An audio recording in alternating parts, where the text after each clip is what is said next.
Here we go. You really think you have a chance against us, Mr. Cowboy? Hey, motherfucker. What you like to do? Oh, I don't know. Play chess. Screw. Well, let's play chess. They give off to Jonathan Taylor. Jump cutting his way. Close to the goal line. He's in there. Touchdown. I-N-D-Y. Jonathan Taylor. Wheeler finds Quan from the logo. Here's Halliburton into the front court. Mishandled it, but gets a shot. Hits it! Hits it! John, I have never been better to be on the air with you here in Indianapolis, a place where so many of my dreams have come true. The Ride with JMV on 93.5 and 107.5. The Fan. Hey, welcome in on a Tuesday, sunshiny, hot and humid outside. And if you had a chance to watch it last night, it was on Netflix. I'll be completely honest with you. I had no stinking idea. None at all. And I looked all over Hell's Half Acre last night. I go, where is this son of a gun? Where? Because I was going to watch it. And then I honestly went and searched it on social media and found out it was on Netflix. So, being the old curmudgeon, I didn't feel like jacking with it. So, I didn't catch it until very late. Thought, man, come on. And I will say, what you saw late was absolutely outstanding. It was necessary. Now, I don't know this to be true. Somebody could tell me if I'm wrong. I don't know if there are any numbers out there.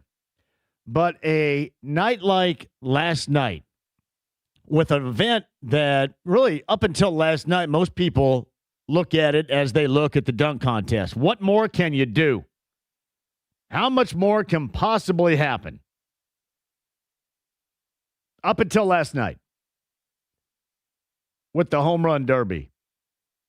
But last night for a home run derby was epic. Like, I don't like the Cardinals at all. Jordan Walker was awesome, and I love when you implement the dad interview at the end, too. I love all that. So incredibly necessary. It was great. I just wonder if it would have been, maybe it is easily accessible. Maybe it's me. Now, I'm going to get split down the middle. When I say it should be more accessible, those that are technologically savvy, like Nick over there, are going to say, hey, you know, it's really accessible. I've cut the cord long ago, blah, blah, blah, and I got to hear all that. Now, on the other hand, if it's somebody else, you're going to be like me and say, well, I'm going to go about 5 different channels, and at that point, I'm not going to jack with it anymore. What you need to have happen if you're baseball is to meet in the middle. You can't have something like that go out with a whimper. That was some live action that you want. You want to cultivate it. The crowd shots of his dad, that was awesome stuff. Awesome. And then everybody kind of beat down the new rules and always changing the rules. I don't care. All that I'm looking for with this is ample entertainment. And Schwarber provided that early, and then you had the dramatics of Jordan Walker. That was pretty awesome. And I'm assuming there are a lot of people out there that aren't Cardinal fans, which I'm hoping is most, that have no idea who that person is. And now you do. So you guys can tell me this on the text line or otherwise if I'm looking at this the wrong way. Did they get all that they could get out of what was an epic event last night? Or did they leave something on the table because old dumbasses like me couldn't find it? Well, I don't know where it is. Where's my clacker? I actually found it. I'm not big on the Netflix and the Peacocks and the Amazons and the Paramount Pluses. I know I'm stuck a little bit there, but normally everything that I desire is at my fingertips, and that's all I really want. I mean, you guys know me. I don't really watch a wide array of things, but the things I do care about, I do want to watch, are very accessible. But this is a world, especially a sports world, where things like that are becoming increasingly more difficult because it's like you have to make a choice. You have to go one way or the other. And then when you go one way or the other, you ultimately have to sacrifice something. I don't want to sacrifice anything. My line of work, I can't sacrifice anything. I got to watch it. And then they say, well, you can watch it on your phone. I don't want to watch it on my phone. I get a big screen TV. I don't want to watch it on a little small screen TV like I'm Ken or Barbie here. No, but seriously, getting back to the major point, that was an epic, fun event that baseball needs. And that was an event that just wasn't for, hey, the Cardinal fans are thrilled because their guy did that. There was a lot of drama in it that is necessary for this game. And I know just being around here, just a lot of fans have been disengaged. I'm not just talking about Reds fans because this organization sucks, but Cubs fans a little bit too. I mean, really, at times you can't get drunk enough or can't party enough. And then Cardinal fans, whatever. That was pretty awesome last night. And a shout out to Jordan Walker. And I would rather, nothing against Jordan Walker, I think I'd rather have his dad on a day like today. That was pretty awesome. And then he worked in that shot of, well, not as good as me, but we all do that, don't we, dads? Yeah, not as good as me. A dramatic home run derby win last night at Citizens Bank Park in Philly. Pretty awesome. And it goes to Jordan Walker, 24 years of age. And listen, if there is inspiration behind it, then so be it. Because I love the game of baseball. So hopefully there is some inspiration. And believe me, that was a standalone-ish, I shouldn't say. I think there were WNBA games on last night. But that was a standalone event. It just seems like to me you want to be available for the broadest of the broad. Not what you're going to say. You're going to say, well, it is available. All you got to do is hit a button here and a button there.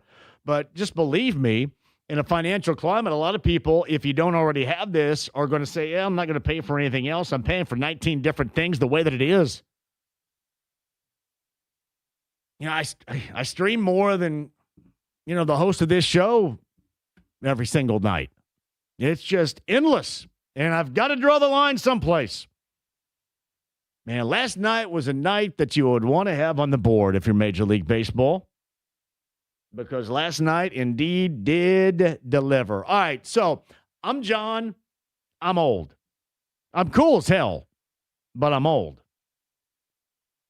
Now, in for James today is a very smart, intellectually intelligent, sports-wise intelligent, very savvy young human named Nick. So was it easy for you to find? Did you tune in the entire time? I think it was pretty easy to find, but I had the advanced knowledge that it was on Netflix. They had it front and center on the homepage. I watched it the whole time. It was kind of surprising. Wait, the homepage of Netflix? It was on the front page of Netflix. Why don't go? Yes. What happens if you don't go there? Yeah, I think. So you go to the homepage of Netflix every night? Well, no. Okay. But I knew that it was there, and I knew that it was. I was like Sherlock Holmes trying to find this son of a gun last night. I was going, where the hell is this? And it's not on Fox. It's not on Fox Sports 1. It's on FS2. They think that less of it. Yeah, not on ESPN. Summer League was there. Not on ESPN 2. Where the hell is this thing? Netflix. Yeah, I do feel like MLB is very good at shooting itself in the foot when it comes to trying to grow the game. Yeah. For example, the World Cup over the air. If you have an antenna, you can watch it.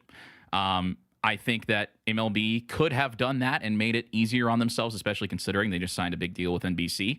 But I thought that the product itself, the spectacle of the home run derby, especially with the Philly crowd, was fantastic. And given that I'm an IU grad and I covered the baseball team and I'm a Cubs fan and I was rooting for Kyle Schwarber, I was a little disappointed that Jordan Walker won it, but I thought his performance was unbelievable. You were disappointed why? Because he plays for the sucky Cardinals? Yeah. That's why? I just, I will say I've been to Busch Stadium. It's a great venue. Yeah, great. I've just never been on board with the Cardinals, but I got to respect Because what Jordan Walker did. the whole St. Louis, it's really, I don't like St. Louis at all. Yeah. It's right up there with like anything in Michigan. Yeah. But I have to tip my cap, especially because Jordan Walker's only a little bit older than me, which is weird. It's like, what am I doing with my life? And Jordan Walker's 23, winning the home run derby. Just fine, pal. But no, he was incredible, and Matt Vasgersian being on the call was great. I was surprised to see Anthony Rizzo on the call. But overall, I did think that last night was a big win for Major League Baseball. So to watch absolutely everything, again, as a younger generational sports fan, sports broadcasting dude, what do you have to be able to watch it all? Well, a lot of it is Is there a time when you find yourself not being able to watch something because you don't have...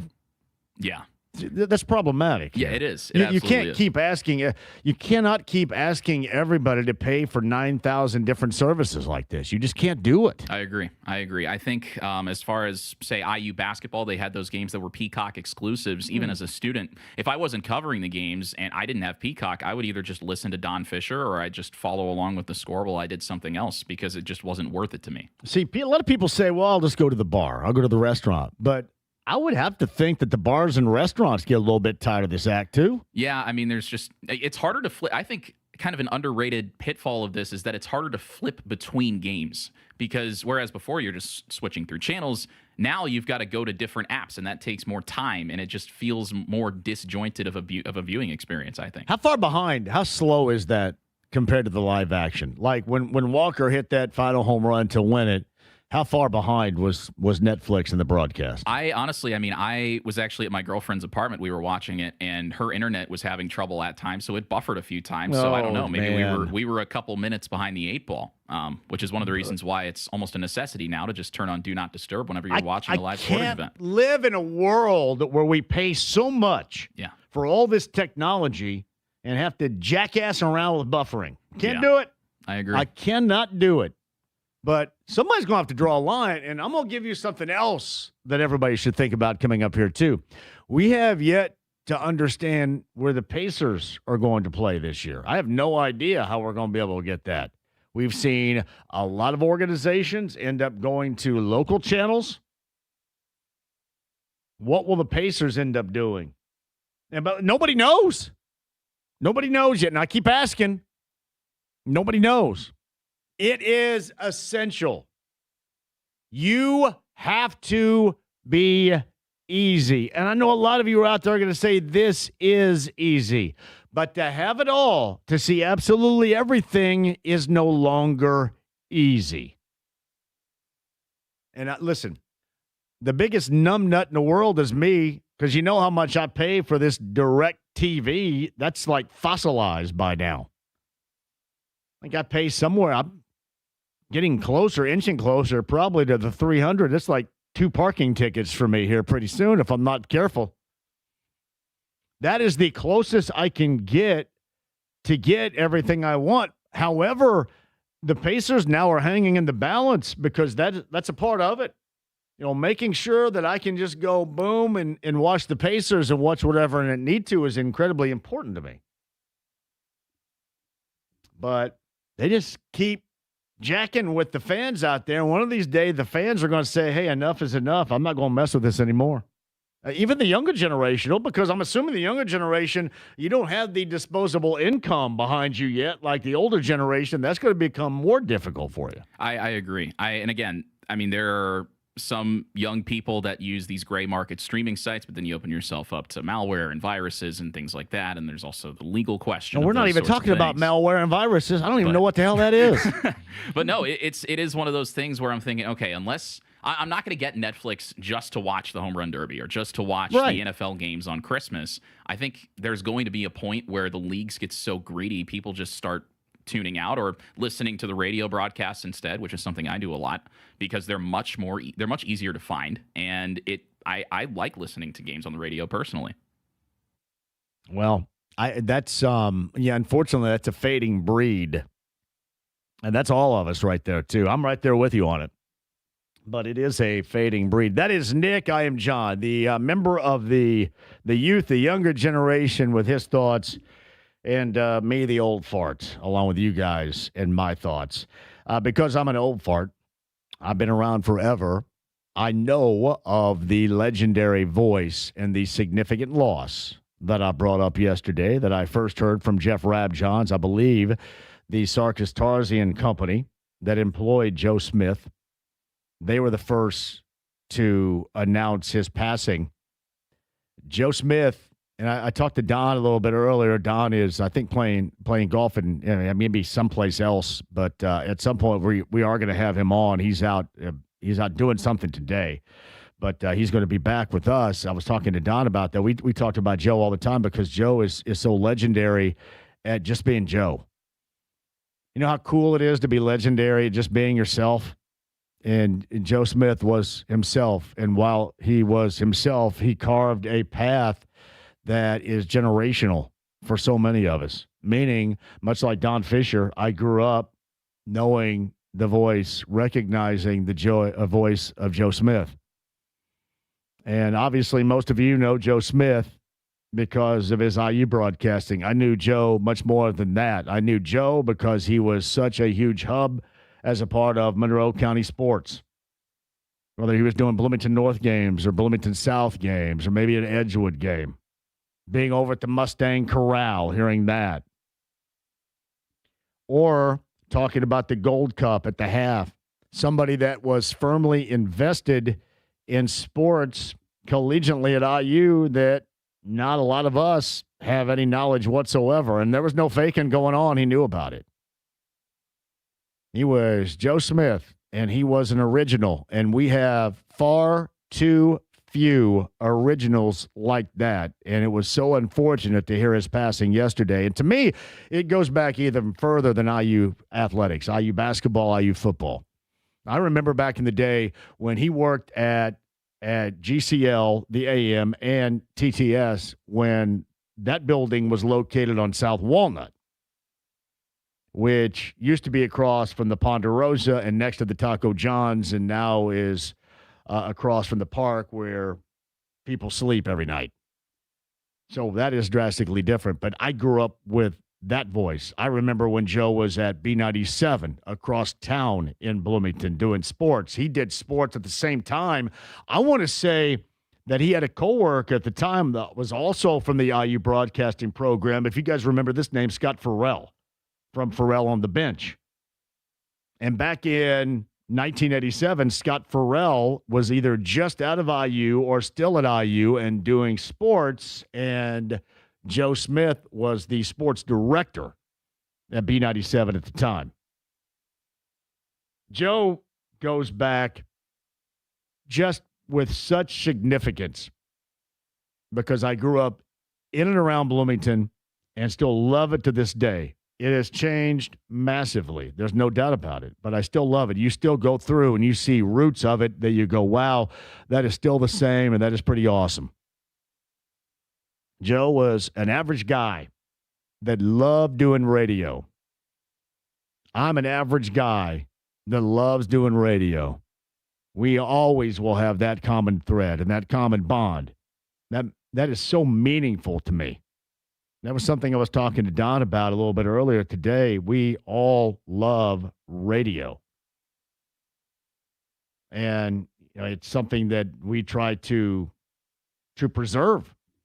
And it's difficult in this era, as Nick and I were just discussing, with how you get sports and how you get your content. We're all over the map right now.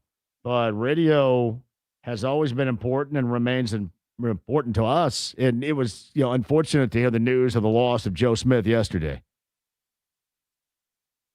Again, the Monroe County sports, like this time of year, I always remember Joe Smith giving the updates on the Bloomington Golf Invitational. If anybody's from Monroe County, I'm going to talk about that. Mike Glasscott is going to join us from GCL, the Zone down in Bloomington. He's been a long-time afternoon guy down there,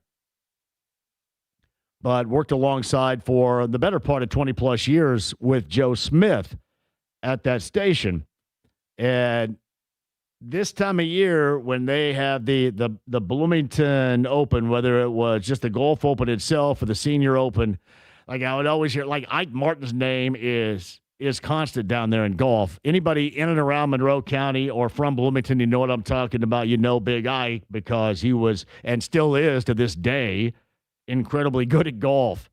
And those are the memories I have that are significant. Maybe not for the entire state, certainly not for the nation, but just the fabric in which we grew up and what entertained us, what informed us. And Joe Smith, one of those significant names. And a lot of you obviously know him from IU basketball, IU football. But Joe was much more than that. And the stories are endless and entertaining as hell. And so was he. And he will be profoundly missed. Mike Glasgott's going to join us coming up in the 4 o'clock hour. We'll discuss the legend that is Joe Smith. I was trying to figure this out. And, Nick, I know you went to IU and you were in the broadcasting program down there. So who's been at their gig long? Was it Joe Smith or J.R. Holmes at Bloomington South? Ooh. Because I'm thinking, I'm going to talk to Mike about this. I'm thinking Bloomington North had more than a handful of coaches. Tom McKinney obviously being top-notch. Edgewood and Ron Heklinski being top-notch has had a number of coaches. But at Bloomington South, high school boys basketball-wise, maybe over the era of Joe Smith covering Monroe County sports in Bloomington, there may just be one, and that may be J.R. Holmes, which is amazing. But a legendary voice of Bloomington, and certainly those of you that know IU athletics. Joe Smith passed away yesterday. We'll talk to Mike Glasgott about that coming up in the 4 o'clock hour. Pat Boylan's going to join us, the voice of the Fever, coming up in the 5 o'clock hour as well. We've got a lot for you coming up later on this week, too. We're going to be downtown. Tamika Catchings is going to join us coming up on Friday at the District Tap. I hear we're going to be in the private room. It may be a little bit too hot. It's never too hot for me to not be in the private room, but we're going to be in the private room. Spain, by the way, on a penalty kick just goes in front of France 1-0. 22nd minute. We'll keep you updated. But Tamika Catchings will join us. That is coming up on Friday, District Tap. More explanation on that. Thursday, we're going to be for the first time, not in Anderson for the first time. We've been there plenty of times. But we will be at Moran's Bar and Grill, and people have told me great things about this place. Moran's Bar and Grill with a tavern tour. That's me and Brent Holverson and Tony Renz. And that is coming up on Thursday. So, yeah, Madison County, Anderson, join us up there. It's going to be a blast. I promise you that. Moran's. People say great food, great atmosphere, great choice. And you know me, I love going to places where we have never been. That's always been like the tavern tours to me. I love going out to the places in the surrounding counties in which we've never been. That most definitely is going to be one. Madison County on Thursday, Anderson Moran's Bar and Grill. Evan Williams, we've got everything going. Brent Holverson, Tony Renz. We're just going to look for you guys up there. So ample opportunity to join us coming up later on this week, live and good to go as well. All right, 239-1070 is the number. I know we got somebody on hold. We'll get to a call. Let's do this on the other side. I need a break here. I know Greg's going to join us too. If you're on hold, I'll get to you coming up on the other side. Plenty of time to join us. Greg Rakestraw, bottom of the hour. Mike Glasgott of The Zone down in Bloomington joins us coming up at the top of the 4 o'clock hour. We will remember the legendary voice of Joe Smith and how impactful that was. And Pat Boylan's going to join us coming up in the 5 o'clock hour. We have Garth Brooks tickets to give away. The show is coming up back-to-back, in fact, in August at Cambridge Fieldhouse. Garth Brooks, Blame It On My Roots tour. We've got tickets for you regarding that. And for those of you asking if I want to go see Mellencamp, I believe Mellencamp is on Saturday night. So I'm hosed. I've got to do the all-request Saturday. See, that's what happens when you're interwoven in the fabric and the love of radio. You can't go see Mellencamp on Saturday. You play Mellencamp and all requested music on Saturday. That's just what I do. We do have Garth Brooks tickets for you a little bit later on. I believe Brick Floyd tickets to give away at Everwise, also on the inbound. You guys don't go anywhere. 317-239-1070. That is how you get through on the text line, the phones as well, whatever you guys want to hit. We can certainly hit that and more. The Midsummer Classic coming up later on tonight. We'll keep you covered. And you've got that semifinal with France and Spain, and the Spaniards up 1-0 so far in that first half of play in Dallas, Texas, in fact. We'll keep you updated. Don't go anywhere. 93.5 and 107.5 The Fan. Here's an update courtesy of either Fox or CBS 4 Weather.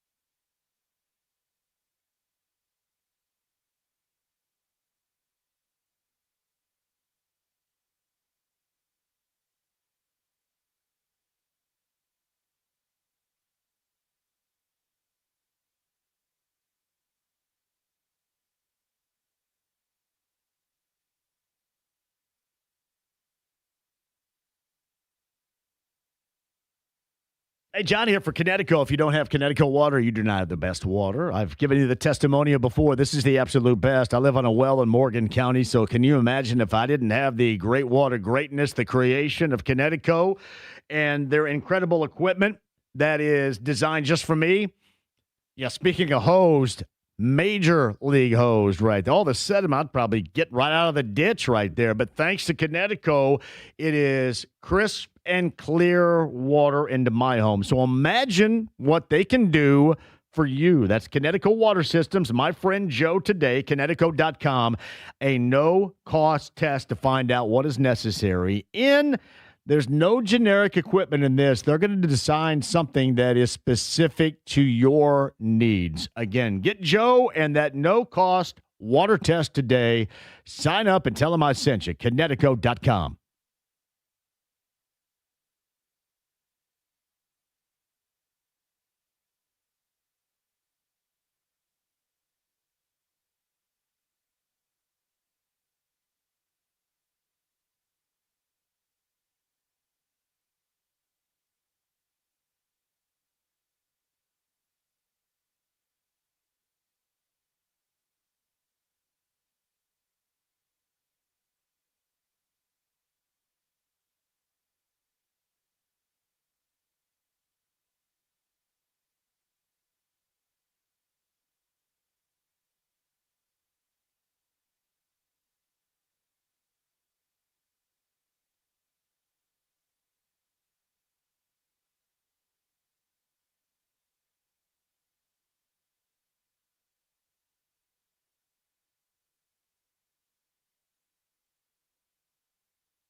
The Ride with JMV. It takes him a second to get on the stool because he's under 5 feet tall. 93.5 and 107.5. The Fan. Hey, welcome back. Rakestraw in a second. Nick is. We still have a caller on here, too. Somebody. Who is that, by the way, Nick? Tell me. I don't have the screen in front of me. That's my bad, by the way. We've got Brian on line one. He was looking to talk about Joe Smith. Hey, Brian at 239-1070. Before I get to Greg, jump on here with us, pal. How are you?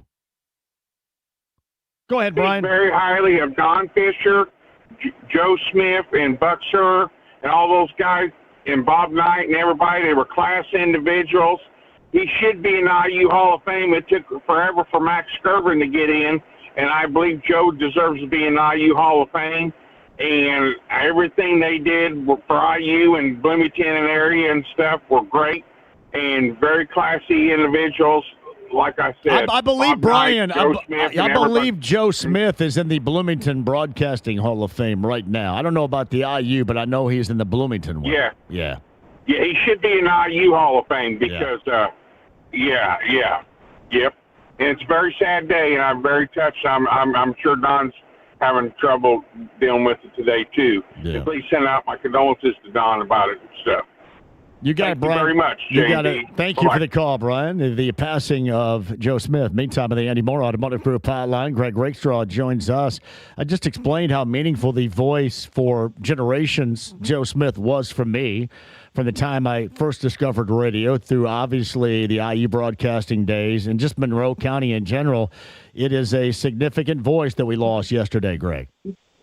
A significant, a unique voice, and as you have heard from every tribute the last 24 hours, just a really good and decent man. And I'm lucky enough, I know Joe's son, Jeff, very well and have worked with him over the years. And obviously Jeff speaks, tremendously highly of his father. There's almost two different stories you can tell with Joe because there is everyone that knows him statewide and to a broader audience in the Midwest because of, what he did with Indiana University. But again, as you stated, for people that grew up around Bloomington, Joe just wasn't part of the voices you constantly heard around Indiana athletics, but Joe was the voice of Bloomington sports, for the better part of 5 decades. And when he wasn't doing a college game on a Wednesday or a Saturday, he was doing high school games on Tuesday, Fridays, and sometimes Saturdays. So depending on what your zip code is and where you grew up, and will be kind of your memories of Joe, but he is an absolute legend in this state, and we're all going to miss him terribly. It's Greg Rakestraw. He's on the Andy Moore Automotive Group hotline. Mike Glascott will explain, working for Joe and with Joe for the better part of 20-plus years down in Bloomington, joins us coming up at the top of the hour. So there's a consolation game like they used to have in the NCAA Final Four for the World Cup. Is this true? There is a third-place game, and it is so ridiculously meaningless. I'm really not sure why they would play. The only difference is, at least in this contest from a third-place game, all these rosters are like 25 deep.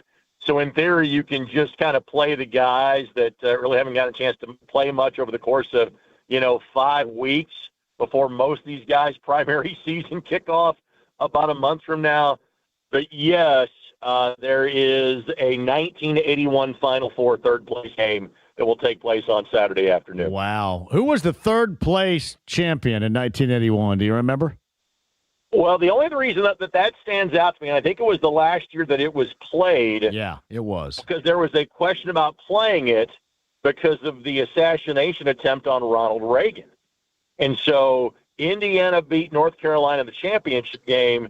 LSU was in the consolation game where they played. Was it Virginia? I believe it was Ralph Sampson in Virginia, was it not? Yeah. So it was, and Rudy Macklin was the star player for LSU, and there was kind of a famous quote about him, not caring about the third place game.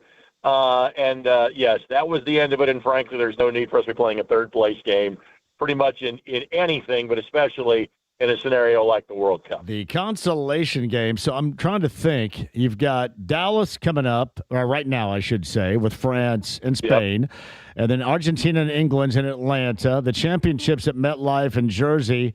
So they're going to play the consolation in Fort Wayne? Well, there's a brand new stadium in Fort Wayne. Now it's turf. They wouldn't like it, but it's really nice. I've not been up there, but I've seen it. It looks really nice. I can tell you this. It's not Boston because they have ripped the grass out. It's not Kansas City. So by process elimination, I'm not sure which of the World Cup venues are left remaining. Maybe they'll play in Philadelphia. I honestly don't know. But unfortunately, it will not be the Ruoff Mortgage Center in Fort Wayne, as you suggest. So I'm curious. You said rip the grass out in Foxborough. Why? Correct. And I know a lot of NFL players, when they first saw the stadiums normally having artificial turf and having real grass, why couldn't they? Are there not means and ways you can do that even with the winter conditions happening? Yes, you can, but it's probably more expensive. Obviously, there was a wave of kind of returfing some fields 10, 15 years ago when we have made strides in artificial turf compared to the painted concrete it was 30, 40, and 50 years ago. I think you'll see a push for more of the outdoor stadiums, even the National Football League, to be going back to grass. The problem you have is that more and more of the new stadiums that get built are indoor-outdoor because you can frankly host most things if you do that. And say if put them in more of an urban area or downtown, as most teams are wont to do, you've got to be able to slide the grass that you could grow kind of in and out of the building. Well, that's a problem because now you're taking up parking space, taking up valuable real estate. I think it happens in Vegas. I think it happens with Arizona. And Arizona's in Glendale, so it's kind of out in the burbs. You've got the extra room to be able to do that. And so soccer players want grass. The last time there were FIFA games contested on turf was when the Women's World Cup was in Canada in 2015. And the folks came to say, listen, we can't guarantee that we'll have grass properly grown for you on these fields because of how short the growing season is up here. We just don't know. So honestly, the NFL players don't exactly like it. Believe me, the soccer players make a much bigger deal out of it in terms of playing on grass versus playing on the artificial stuff. That is Greg Rakestraw with us. You know, outside of the disappointment of last Monday when we're downtown at the Circle together, how do you think the host North American continent in this case and the United States, Canada, and Mexico has done with the month-long hosting of the World Cup? Oh, I think it's been tremendous. And obviously we have seen not completely all positive, but the vast, vast majority of positive comments about people's experiences here in our country, but secondarily in Canada and Mexico as well. And I honestly think that most of the hosting responsibilities going forward will be multi-country events. Your head's going to spin a little bit here on this one. In 4 years, the tournament's going to be hosted by a combination of Morocco, Spain, and Portugal, which is great. But because the next one is the centennial edition of the World Cup, there's going to be a couple of games played in Uruguay and Argentina and in Paraguay as well, because the first World Cup was in 1930, was completely in Uruguay. And so because of that, like 6 different countries will be hosting matchups. But again, the South Americans will be just like one match, and everybody then goes back over to Europe and North Africa. So, yes, the next World Cup effort will be on 3 different continents in 6 different nations, and it sounds like it might be 64 teams. I hope not. I think 48's great. Let's leave it at that. Let's try that for a few cycles and see how it works out. So you're suggesting in 8 years it's going to be in South America. I'll be 63? No, about 60. I'll be about 65 years old. I'll get my right. So in 4 years, the tournament will be held a couple of matches in South America. Okay, I got you. The majority of matches on the Iberian Peninsula, and then some of them in North Africa. No, for the next World Cup in 34, we're going to Saudi Arabia. So my guess would be that's either played entirely indoors, which frankly a lot of matches like today are being played indoors in this country, or like we did in Qatar, and all of a sudden we have a World Cup that lands between Thanksgiving and Christmas. Wow. All right. Well, hopefully I'm still around when all this happens. Well, I mean, John, you've lost so much weight. You have so many new pieces and improvements. You're going to live forever. I think there's little doubt about that. I got to just add a little bit more Bondo. If somebody can hook me up with a new set of adenoids, maybe a nose situation and some eyeballs, I think I'm going to be well on my way, Greg, right here. Well on my way. We all know the real reason that you're going to live forever is because you primarily dine on meats from the Odin Meat Locker. No That's the reason you're going to outlast most of us. Let me tell you what. I bought $400 worth of it 2 weeks ago, and we've had it the last 2 weeks on Sundays. I've never been around anybody, Greg, in my life that did not love the marinated turkey and the Southwestern turkey for that matter. Never. Did you see that I tagged you on my buddy Ed Zepp's post from Terre Haute, like wondering what was in the marinade of the turkey from the Odin Meat Locker? And I knew that you would have the answer. So they won't. They won't tell me. So there you like go. Norman and Andrew Schwarzentrooper, they won't tell me. And I think they've been asked. Well, I think they've been offered money, and they won't tell anybody. I think it's kind of like the Colonel's secret recipe, brother. It's the way you keep it, keep it coming back that way. No doubt about that. It's Greg Rakestraw with us. The most impressive single player we have seen. I know there's still some to play, and you got Mbappe going on right now. You've got, Messi coming up as well. You got Harry Kane for England coming up tomorrow. But who's been the most impressive single performer in this event? I would probably lean towards Mbappe, although for Messi to have the impact that he has had at the age that he is, I don't think we're debating whom the greatest player of all time is. I think Messi has passed Pelé on that front as the greatest of any generation. There's a chance that 10 years from now we're having the same conversation about Kylian Mbappe. Seemingly the person that has captured I'm going to use a real fancy SAT word on you here, that has captured the zeitgeist, the moment, seems to be Erling Haaland. But, again, to go to the basketball terminology, I'm not sure he's the best overall player. He might be the best overall finisher, kind of the best overall scorer. But if you ask for the single best player in the tournament, I'd probably go to Kylian Mbappe. So, Greg Rakestraw, who's with us, did Major League Baseball miss out last night with that epic home run derby being on Netflix, or did it take advantage with a new audience being on Netflix? How do you view that?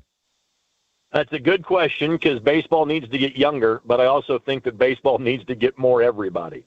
And the issue that baseball runs into, and I think it's very similar to the NBA, is that it is very much like you care about your team. Now, it helps when your team is not the Reds, since they just drive you and me to drink and others like us at this point.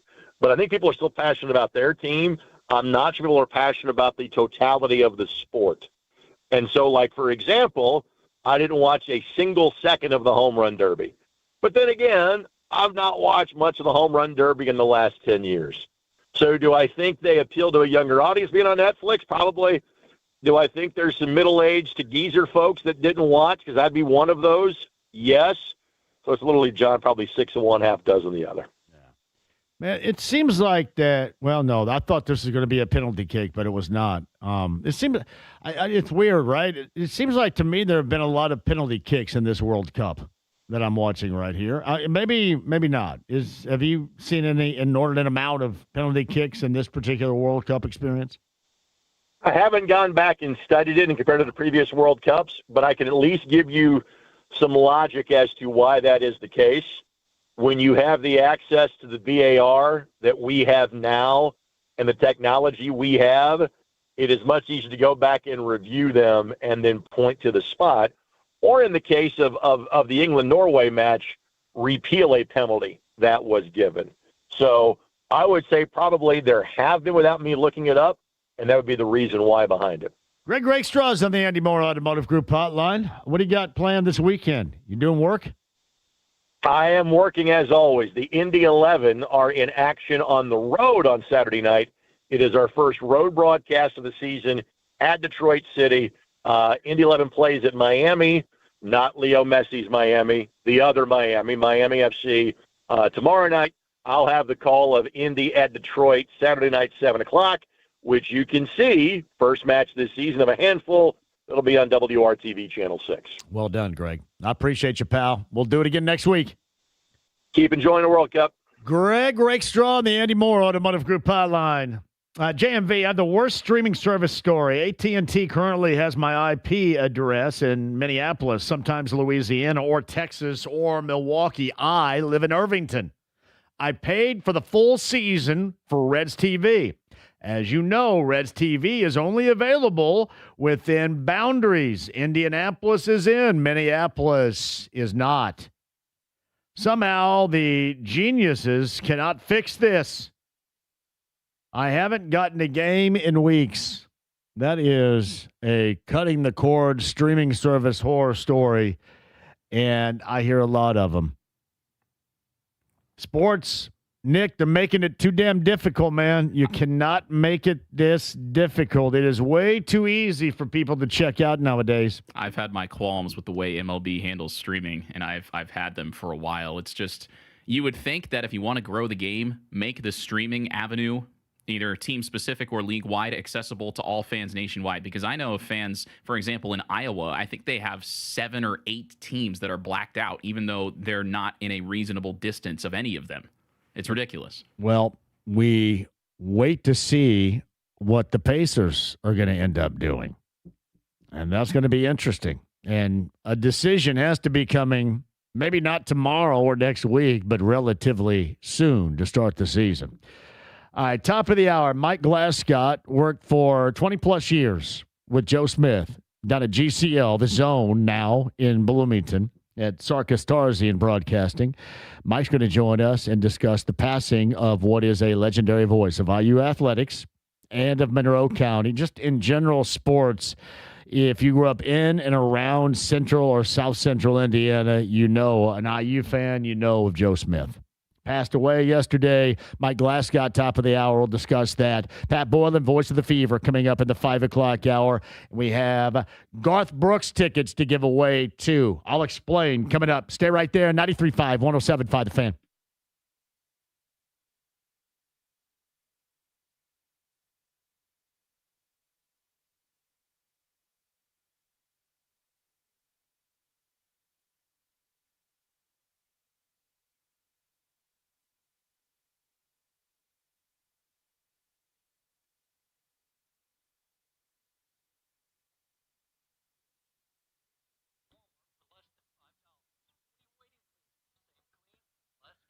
John, for Andy Moore Buick GMC 131st State Road 37 in Fishers. Eric Wilson is the guy. I want you to start the dialogue with him.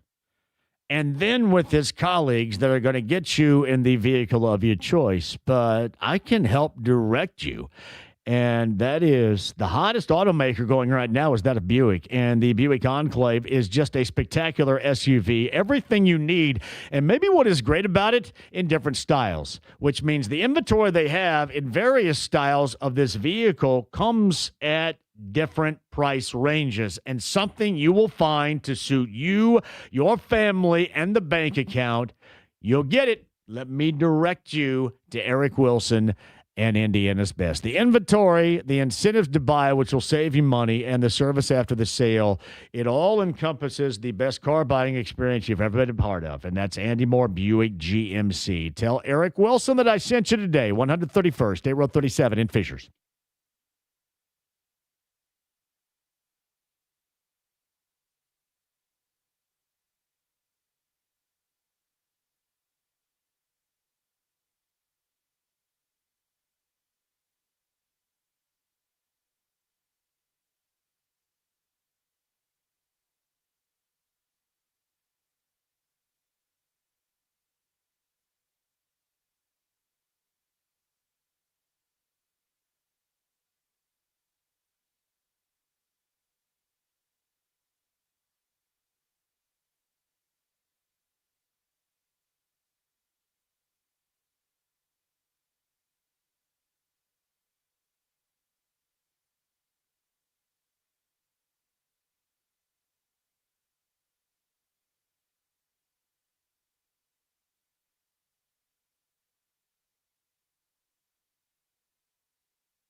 The Ride with JMV. We're putting the band back together. Forget it. No way. We're on a mission from God. 93.5 and 107.5. The Fan. Sam says USA basketball expected to name OKC's Mark Daigneault, Detroit's J.B. Bickerstaff, and Gonzaga's Mark Few as assistant coaches for the national team, and head coach Eric Spoelstra for USA basketball. That's from Shams about an hour ago, hoops-wise, too. Welcome back to the show. The passing of Joe Smith, a legendary voice, certainly in terms of IU basketball and football, but certainly where I'm from down in Monroe County, just generationally speaking, was impactful on so many different levels. Mike Glasgott's going to join us, who worked for a number of years, actually 20 plus, with Joe down in Bloomington, WGCL, which is the zone in Bloomington. Sarkis Tarzian Broadcasting. That is also a sister station of 92.3 WTTS, which I want to say their studios are over in Stutz right now, TTS. It used to be at One City Center. GCL is still at One City Center, which is down on 7th Street in Bloomington, is it, Nick? 7th Street? That is correct. Yeah. It is right by the Taco Bell. Right next to that Taco Bell, where you're not getting the lettuce, evidently. No. Does anybody know what that Taco Bell used to be, which also is right across the street from what incredible bar location? Nick, go. You're from Bloomington. I was going to say Yogi's or Kilroy Sports. Well, that is kind of – Yogi's is right there. Sports is just like one step north Brothers, on Walnut. the Vid. Oh, the Vid. There you go. Yeah. The Vid. The Video Saloon. Yeah. Did you go to all those places? I went to the Vid a couple times by virtue of covering sports and calling sports. I didn't have a lot of free time on weekends, but I will say I find the Vid to be quite a charming venue. See, I did all that in Terre Haute, and I had all the free time I needed. That must be why I ended up the way I did. The Vid. And Brothers was the Peanut Barrel long ago, which is now Brothers. Bluebird is still there, as it should be. Is Ward's Barbershop still right there, too? Right next to the Bluebird? Does not ring a bell. I used to. I got a bunch of haircuts back in the day at Ward's Barbershop in Bloomington when I was going through high school back in the 80s. Did you know what that Taco Bell once upon a time was before it became Taco Bell? Now, before Taco Bell, it was a Hardee's location right there. Huh. But before the Hardee's location, can you name it? It is a fast food restaurant synonymous with the state of Indiana that everybody loves. Drawing a total blank. Burger Chef. That was a Burger Chef location. I have never heard of them. 7th and Walnut back in the day. That was a Burger Chef. There was also a Burger Chef location, which is out by the mall, which is now, I want to say, Chick-fil-A. And before that, it was Slotsky's Deli. But it was a Burger Chef location out there. Burger Chef went under 30 years ago. Yeah. Which explains why they completely slipped my mind. So, 30 years ago.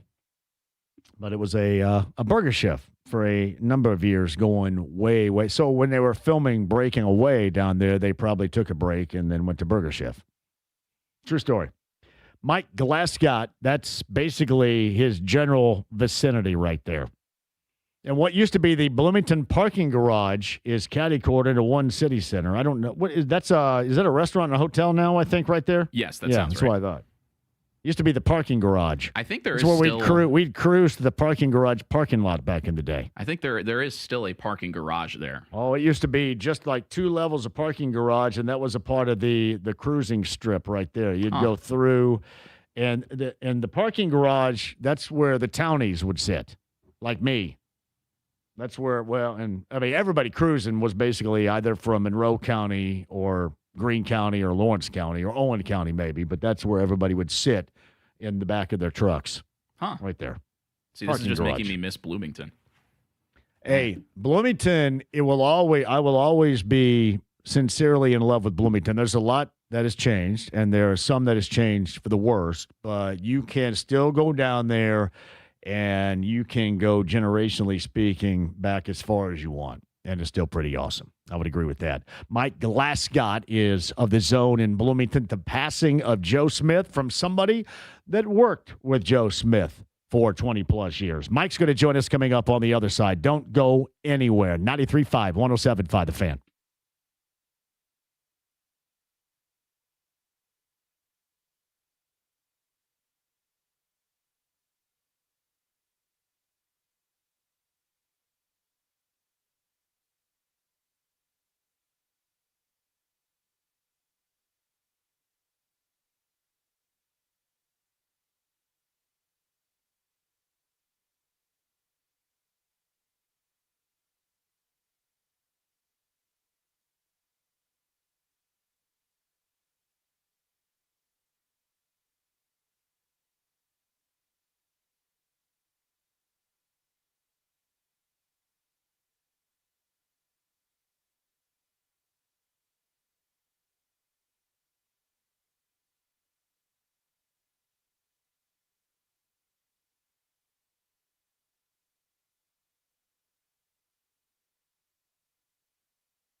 Hey, John, for Premier Weight Loss, you got the 2 Indy area locations with GLP-1 weight loss injections. The 317-643-4444. That's where I'm going on the north side tomorrow for my 10:40 a.m. appointment with Samantha. It is a monthly checkup to make sure that I remain goal-oriented. I'm doing what I need to do to check out the levels of body fat, the visceral fat, which I've completely eliminated, and the muscle building that goes on, too. It is a full body scope that I do every month to find out, and nobody's lying. You can't lie. Nobody's lying to it. You find out all that you need to know. They keep you on track, again, to reach your goals at pwlindy.com. Get started, too, virtually in the month of July. You're going to save big money. But seriously, if you've thought about this, you've heard me talk about it, and you're finally into a situation where you want to get started, now is the time. Just give them a call right now, 317-643-4444, or go online at pwlindy.com and get on your very own weight loss journey. Now, talking about the electronic toning, Botox, skin tightening, cosmetic treatments, they also offer at Premier Weight Loss. Again, that number, tell them I sent you, 317-643-4444, online, pwlindy.com today.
The Ride with JMV. What in the wide, wide world of sports is going on here? 93.5 and 107.5. The Fan.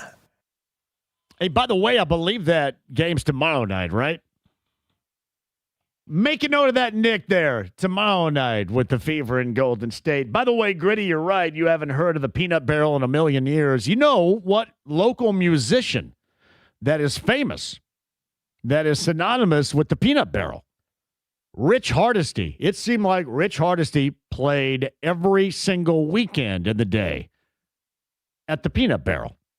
Thank you, Gritty.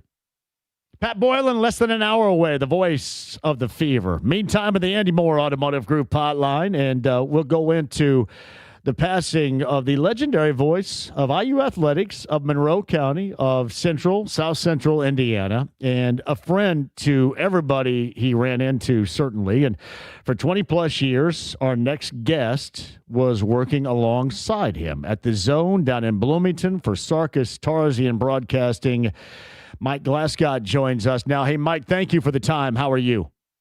JMV, great to hear from you, buddy. So I wish it was under better circumstances, but I appreciate you bringing me on this afternoon. How's everything in Indy? Well, great. You know what? We need to combine our numbers together, and we might even get a 0.5 with our afternoon numbers right here. Well, let's combine them together right here and see what we can do. We want to cobble each other's numbers together and see what happens. Sounds like my spring 94 grade point average, buddy. Yeah, there's no doubt. And it really, I like having fun with you, but there is a serious subject matter, and that is the loss of one of the major voices that I bet everybody grew up with over the course of time that was an IU fan, and that is Joe Smith. And you worked for a number of years with Joe, the impact that he has had on you, and the unfortunate loss yesterday.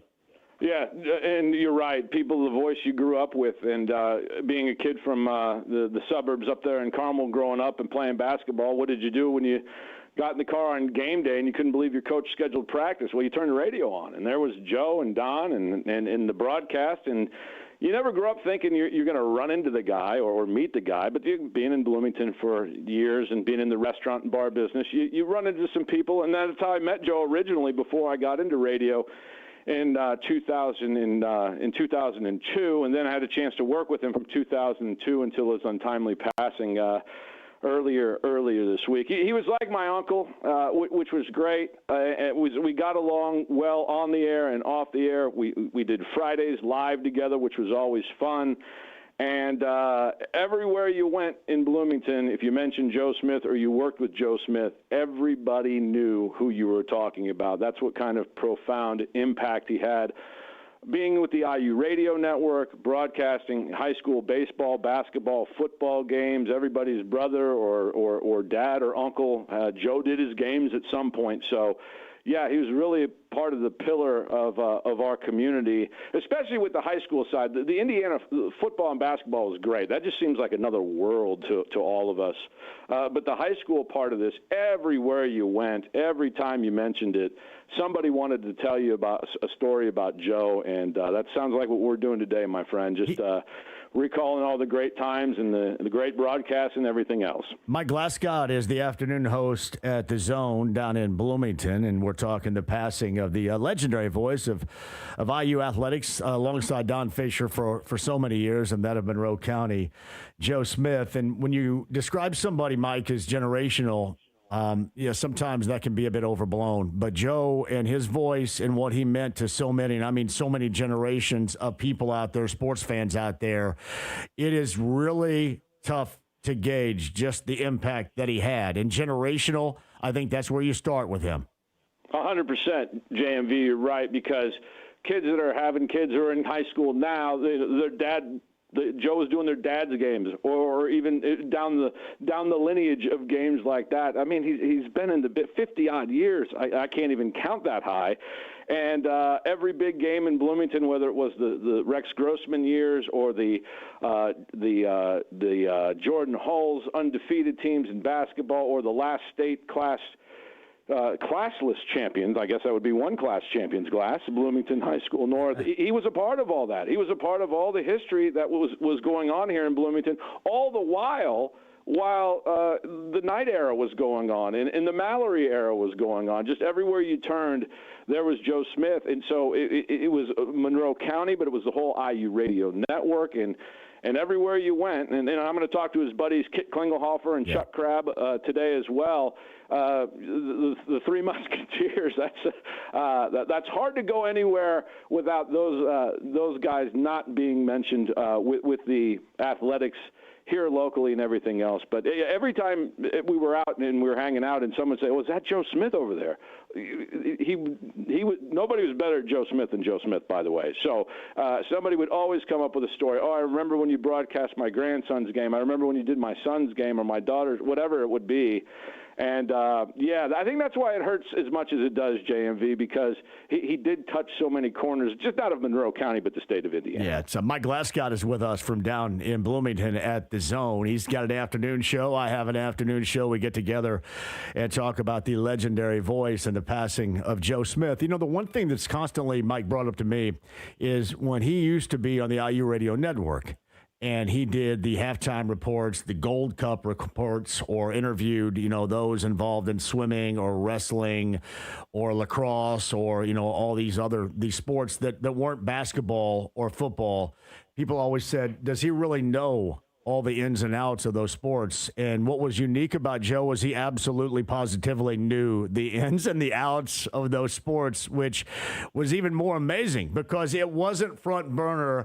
But Joe had relationships with the coaches, the instructors, the participants of the other sports, unlike anybody else down there. Yeah, it was a fun one. And at the old Yogi's at the corner of 10th and Indiana, we used to have a show called Sports Talk on Tuesday nights, and he'd bring in the women's soccer team from IU, or he would bring in the cross-country team from Bloomington North, or, to your point, all the Olympic sports that maybe didn't get the front page coverage, or perhaps any coverage. But Joe did know all the people. He did know all the ins and outs of how it went, and I don't think a lot of those sports turned him down. They wanted to be there. They wanted to tell their story. And I think that's the greatest thing about Joe. He was an incredible storyteller because he wasn't afraid to get his hands dirty. He wasn't afraid to get in there and prep and learn how water polo worked or how how they score across country or whatever the case might be. And for him to take the time to get those coaches and get those student athletes on the airwaves or put them in his reports during his radio programs, he cared. And I know that sounds so simplistic and sophomoric, but he cared. And when you care, people gravitate. And it was really easy to do basketball and football. We all know about basketball and football. But he didn't have to do the other things. He chose to do that because he thought it was important, and I think that's why Joe's legacy is important. I don't know who's going to pick up that banner and run with it. Yeah. I could try, but you never want to follow the legend. But it's always good to try. But no one's getting in that arena, and that's kind of sad.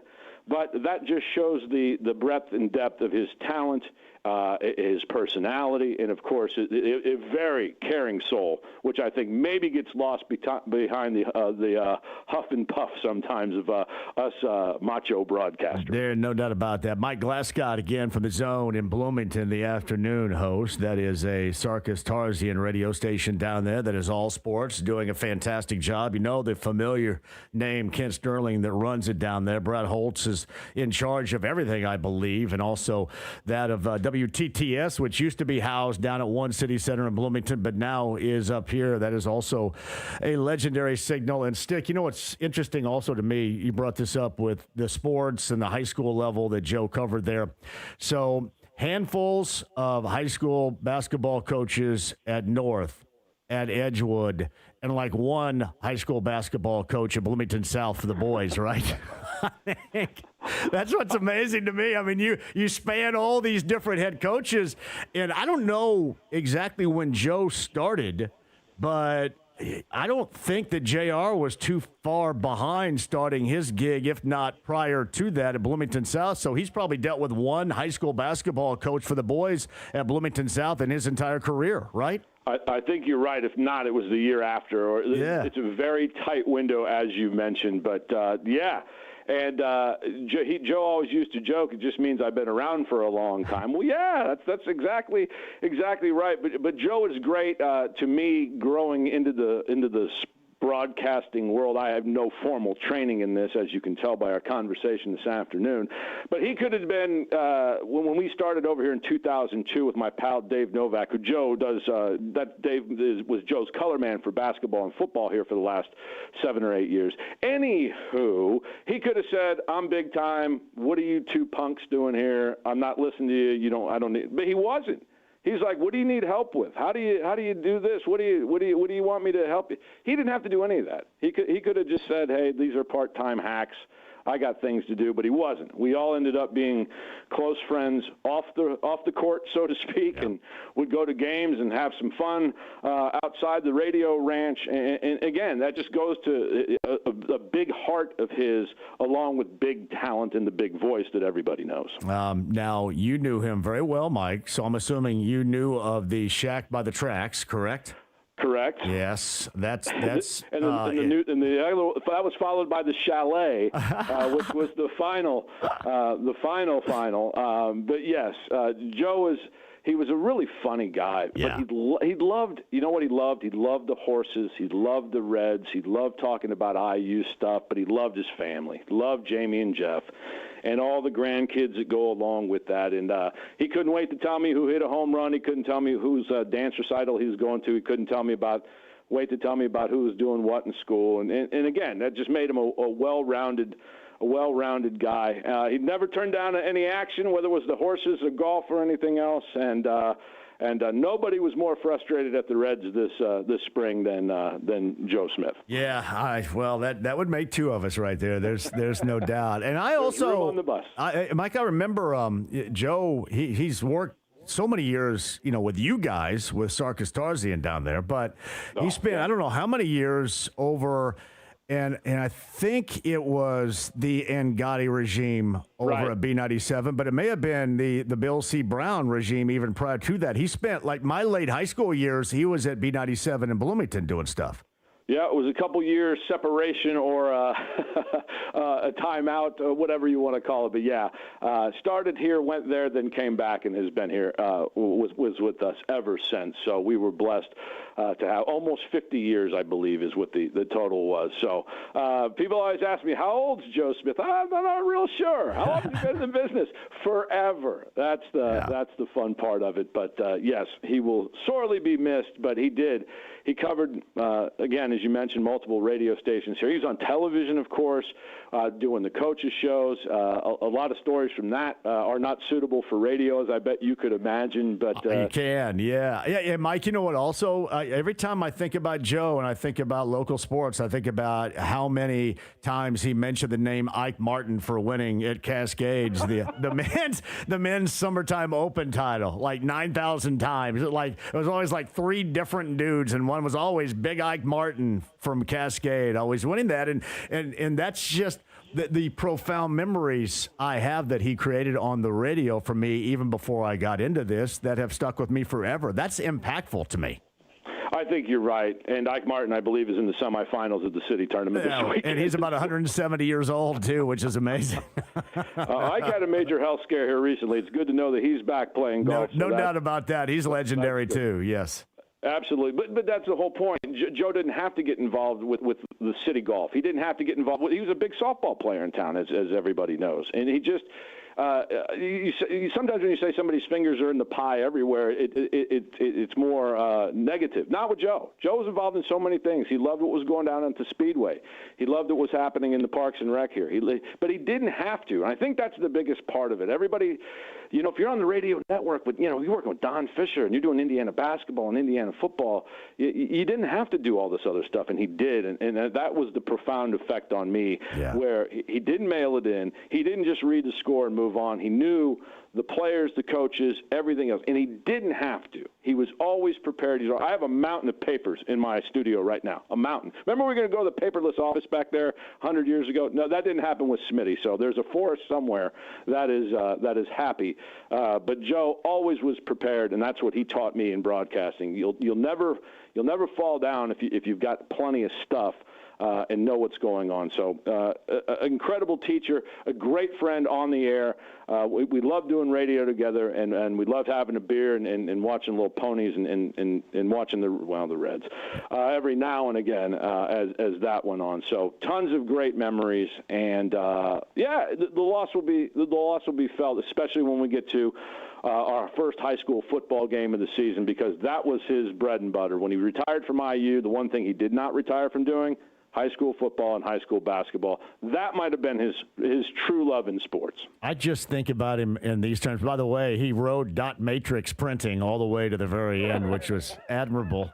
There's no doubt. Toner, get me some toner, JMV. We're out of toner. I think about him too, because I remember when TTS and I think your AM signal GCL was also housed on South Walnut, which was across from the old Ponderosa, across from the 2nd Street Park, right there between Walnut and Washington. I remember when the building was down there, and he was always one of those voices. One of my friends is Downtown Johnny, John McGew, who was at TTS years ago, and he always called Joe Smith Jim Rockford. And Don Fisher and I always laughed about that because he did somewhat resemble, and sometimes the lifestyle resembled that of Jim Rockford and James Garner and the Rockford Files back in the day. I always thought that was as an appropriate a nickname going way back for Joe as anybody could give, and that was the first time I heard it from Downtown Johnny of TTS fame, John McGew, back in the day. Who's going to turn down that? Exactly. Jimmy Rockford. Jim Rockford Files. I always loved it. That's outstanding. And we always had fun with Joe off the court as well, because Joe took himself just a hair too seriously, but his close friends knew that.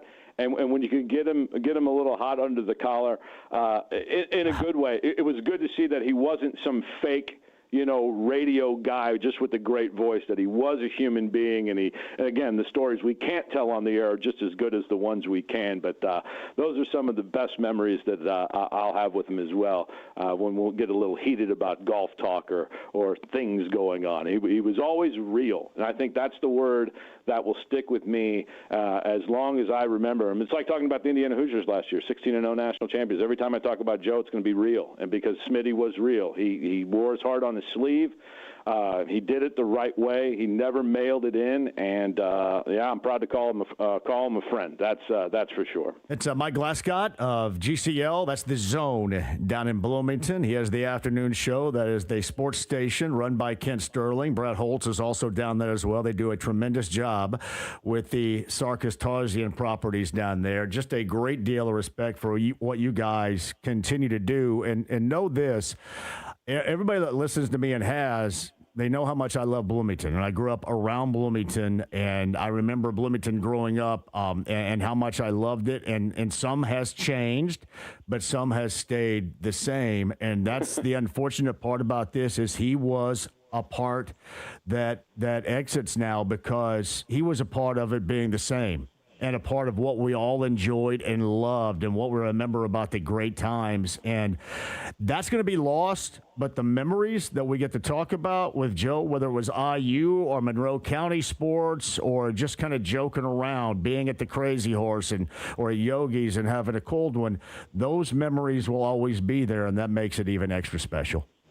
Yeah, and I think you're right, JMV. And again, as time marches on, sadly, this is what comes with it. So we'll celebrate the good ones. We'll tip a cold one, and as we move on through it, we're sad because it's over. But what's that old line? Be happy that it happened. I don't know, but I do believe in that because it is true.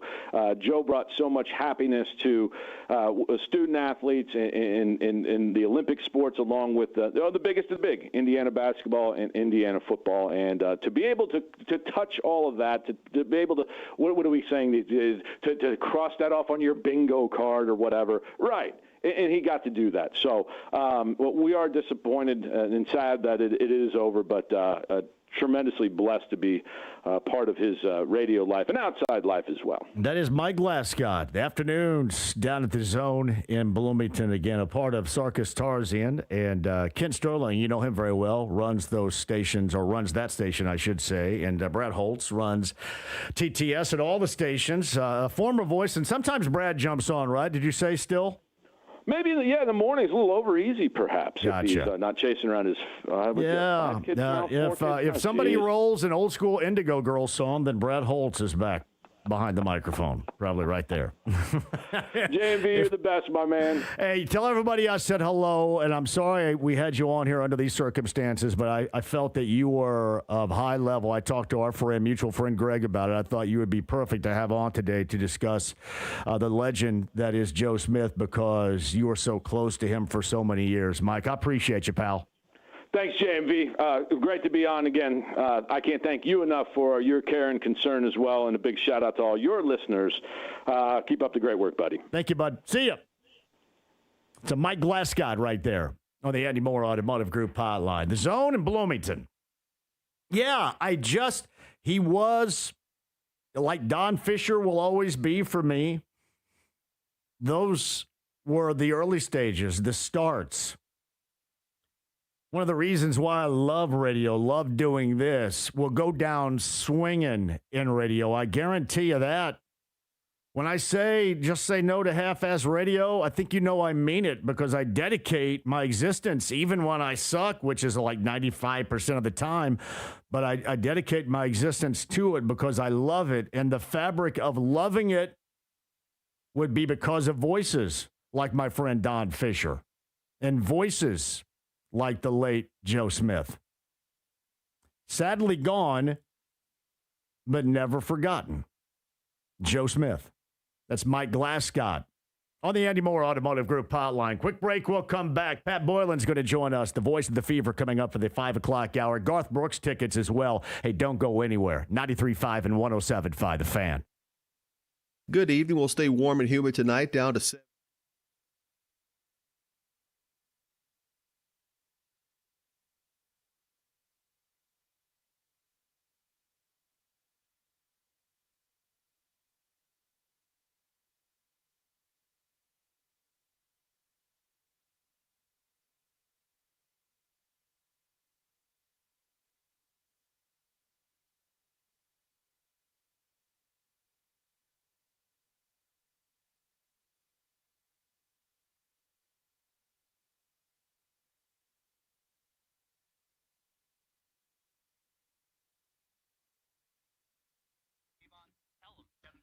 Hey, John here for the District Tap. You got 2 locations, Northside, Clearwater Crossing, and in downtown Indy. Our destination on Friday is the District Tap. You got to join us there, because that is going to be with our friends Alex and the gang with Hurst and the Montes. We'll be there and talking Fever.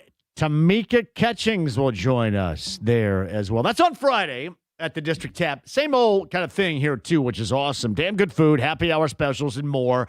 But you can join us live downtown before that Fever game, just a block away from the field house at the District Tap. Downtown location and on the north side of Clearwater Crossing. To find out more, get online right now, thedistricttap.com.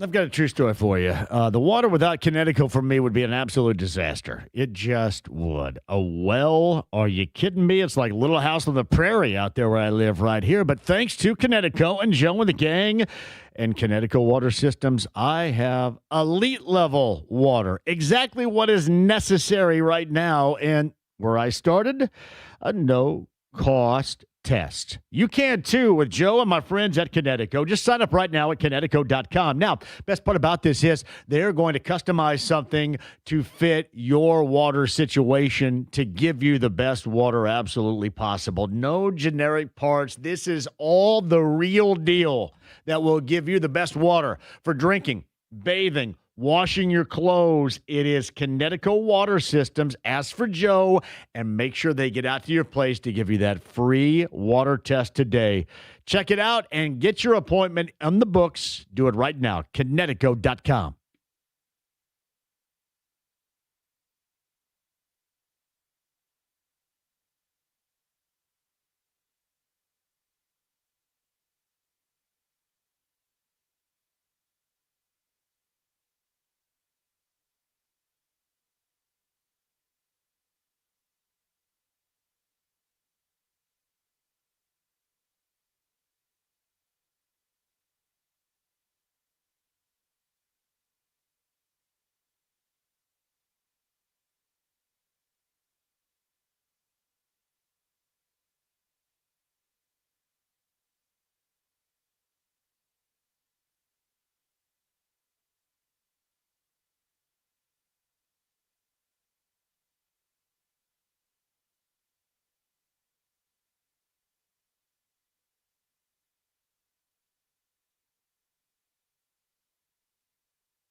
The Ride with JMV. And the beat goes on, yeah. And the beat goes on. 93.5 and 107.5. The Fan. Mike Glasgow down in Bloomington was awesome to join us for that amount of time. He goes Oppo and me down in Bloomington on WGCL The Zone. And we discussed the passing of Joe Smith. Mike, thank you very much. And my friend Greg, thanks for the hookup on that.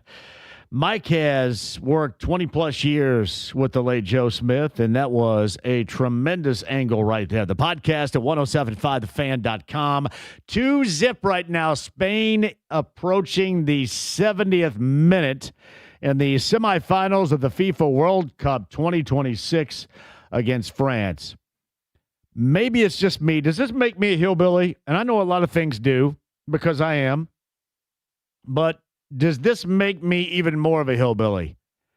I believe that most of the offsides calls in soccer and the World Cup are lame. I believe they to be lame. Would we be better off without them? Would we not? Or does it make it a joke? And does it solidify me in hillbilly legend? And that's okay if that's what it does. But it seems like to me, like 60% of the time you're watching and there is a significant moment, a great play. Oh, it's offside. That just sucks. And I don't really care who you're rooting for. Let's eliminate the offsides. Let's just have soccer anarchy. What the hell? Who's with me? Again, 71st minute, Spain in control right now over France. Argentina and England, that is coming up tomorrow afternoon in Atlanta. The winners, which looks, by the way, too, I think, is Spain like the equivalent of the 85 Bears defensively? That seems like a pretty good composition. What has comparison Spain? to make, What has Spain given up in this World Cup? They have done stupid things on the defensive side. They are suffocating defensively. They're like the 85 Bears if you eliminated the Dolphins game in November of 1985. Yeah, they have conceded one goal, and it was to Belgium. One stinking goal. And this is a France team that has run roughshod offensively over everybody. Mbappe is being stoned right now. Not in a good way either, a bad way. And France, 16 goals through their first 6 matches, and they are just getting stuffed in a locker. They only had, last check, I don't know how many shots on goal they have right now. Not like you guys care, but it was 2 for a long period of time. They're not even getting to the point of attack. Spain's like the 85 Bears with a bunch of incredibly hard names to pronounce. DJ sends me this, and I mentioned it yesterday because Alex Golden had it, I think for his SI article. He has it via Setting the Pace. And then everybody took off and ran with it. Nothing against Alex for bringing it up because Tyrese Halliburton is going to be on a podcast with LeBron James, and the speculation LeBron James is going to announce his next destination, which Shams has brought up as could be Cleveland, could be Miami, may end up being Philadelphia, might be Minnesota. But a lot of people are suggesting because of Tyrese Halliburton being a part of this that just maybe, it could be the Pacers. I wouldn't be holding my breath if I were you Pacer fans. But his article is getting a lot of play, getting a lot of run. What is the betting site? Is it Kalshi? Is that what it's called? Yeah, the prediction market, I believe it is.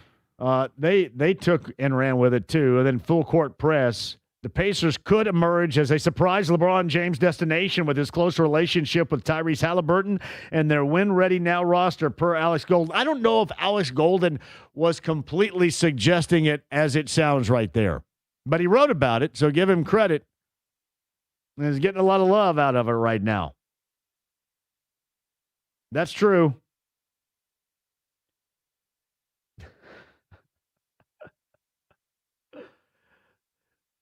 +200 cases of Is there really any other kind?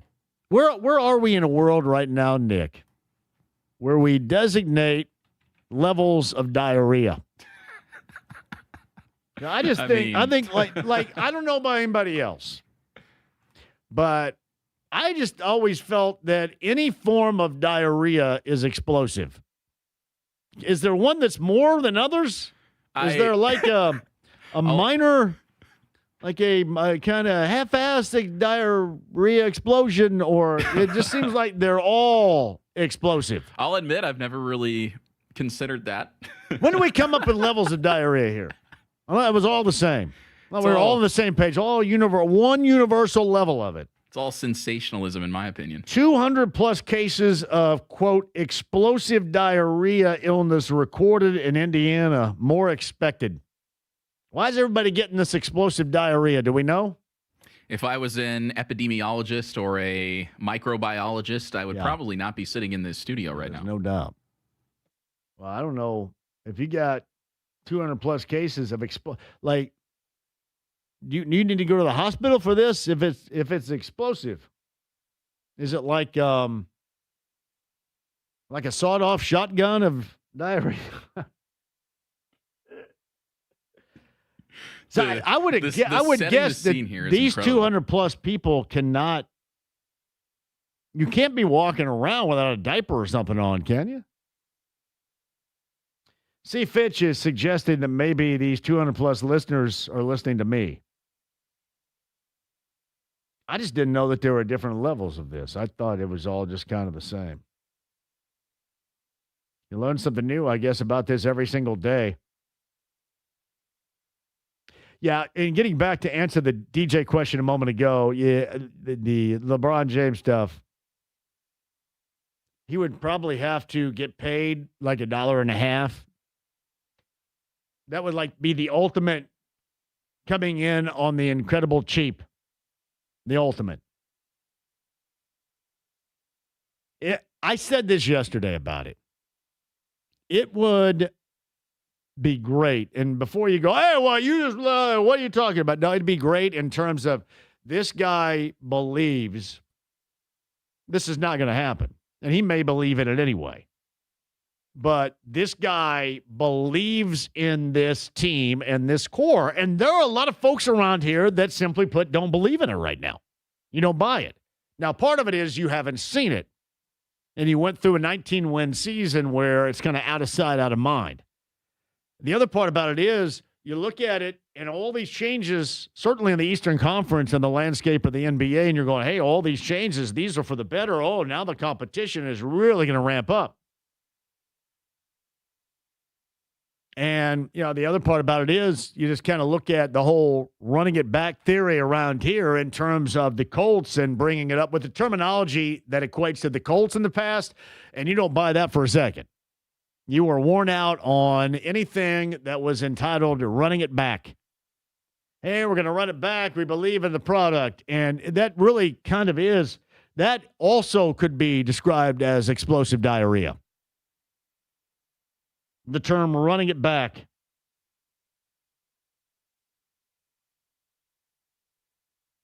So I myself believe in it. I believe in it. But I understand if you don't, because there have been really massive changes in the level of competition.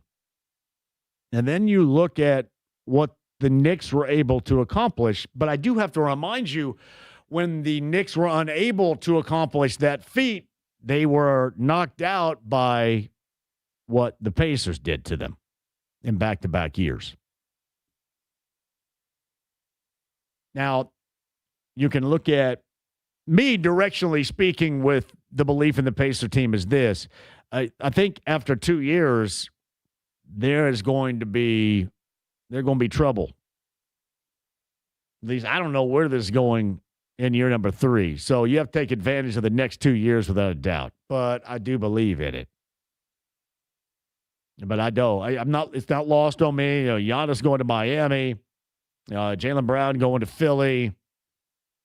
You get, after being the 1 seed a year ago on the disappointment of the postseason, You get Detroit back at it. We'll see where LeBron ends up. Maybe that's in Cleveland. Maybe it's in Philly. Maybe it's in Miami. I just don't think it's going to be here.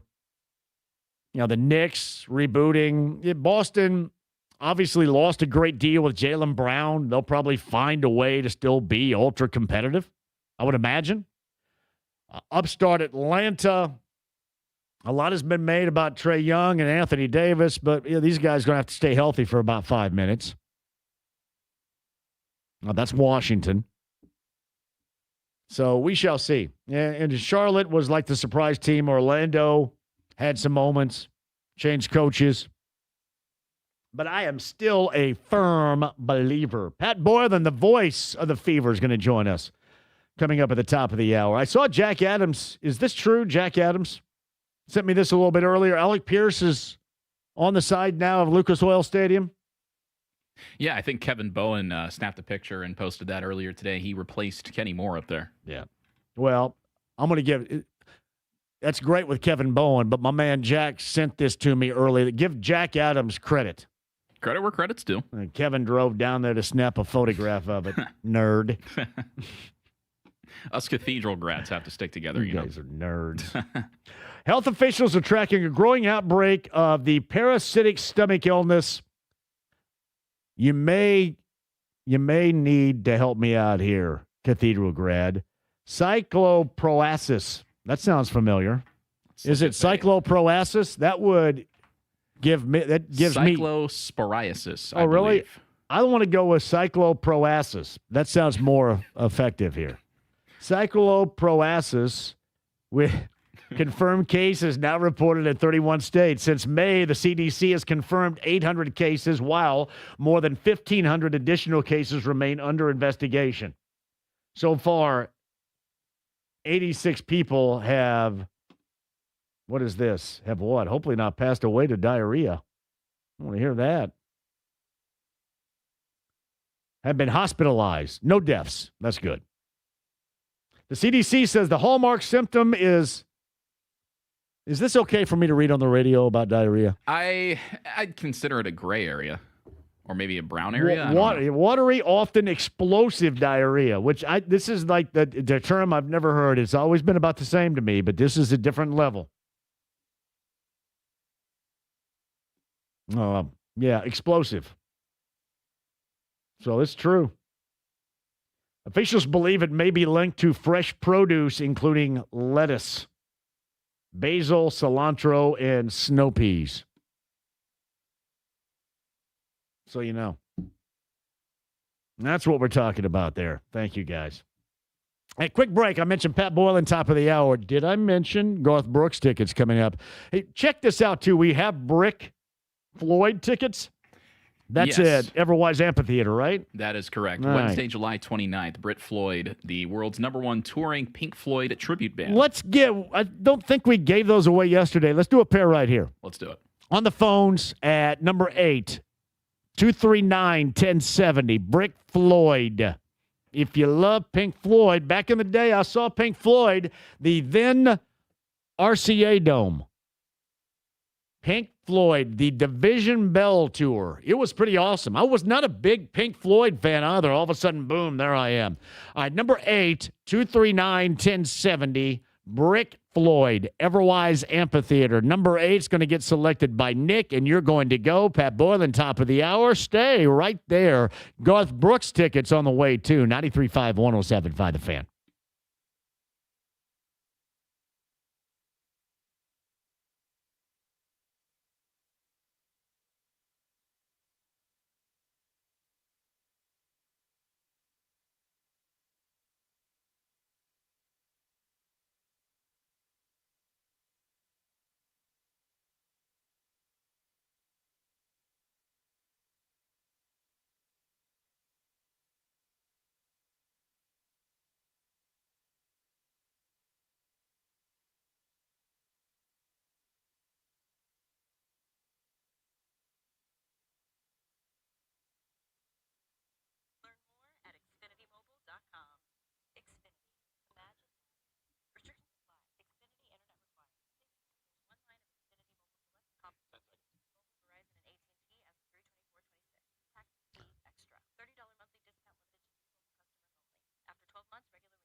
Tremendous at 317-755-4232. The best in realty. Mark Dietel, Mark Dietel Realty. MarkDietel.com, MarkDietel.com. Today, the realization is coming, right? You had high school graduates, and they're going to leave the nest. Empty nesters, they're going to college. Do you need all that space?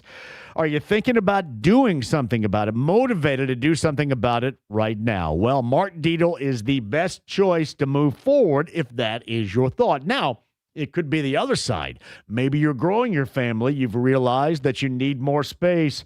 Mark Dietel is the only real estate expert I trust and recommend with the sale of my home. Mark Dietel guarantees your home sold at a mutually agreed upon price and deadline, or he will buy it. Pick your move date. There are no long-term contracts. You can cancel at any time. I'm telling you, the versatility is what you need right now because I'm not talking to the same person, right? Hopefully it's more than one.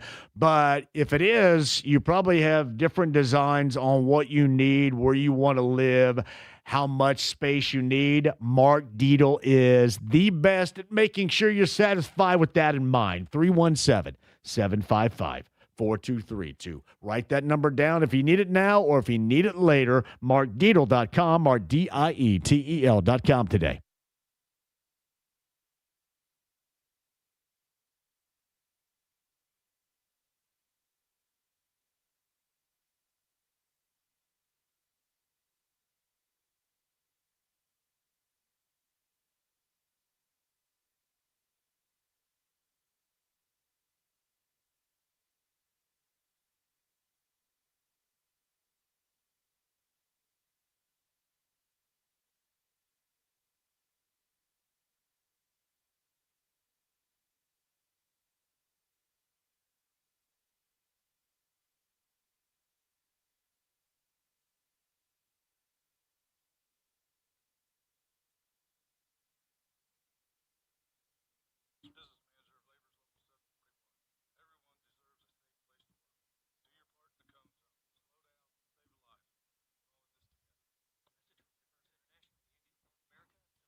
No, never ever paint your house again. The ceramic coating specifically formulated, designed for this climate, which, the four seasons all over the map, but you're going to remain looking great with your house, your residence, or maybe it's a commercial structure.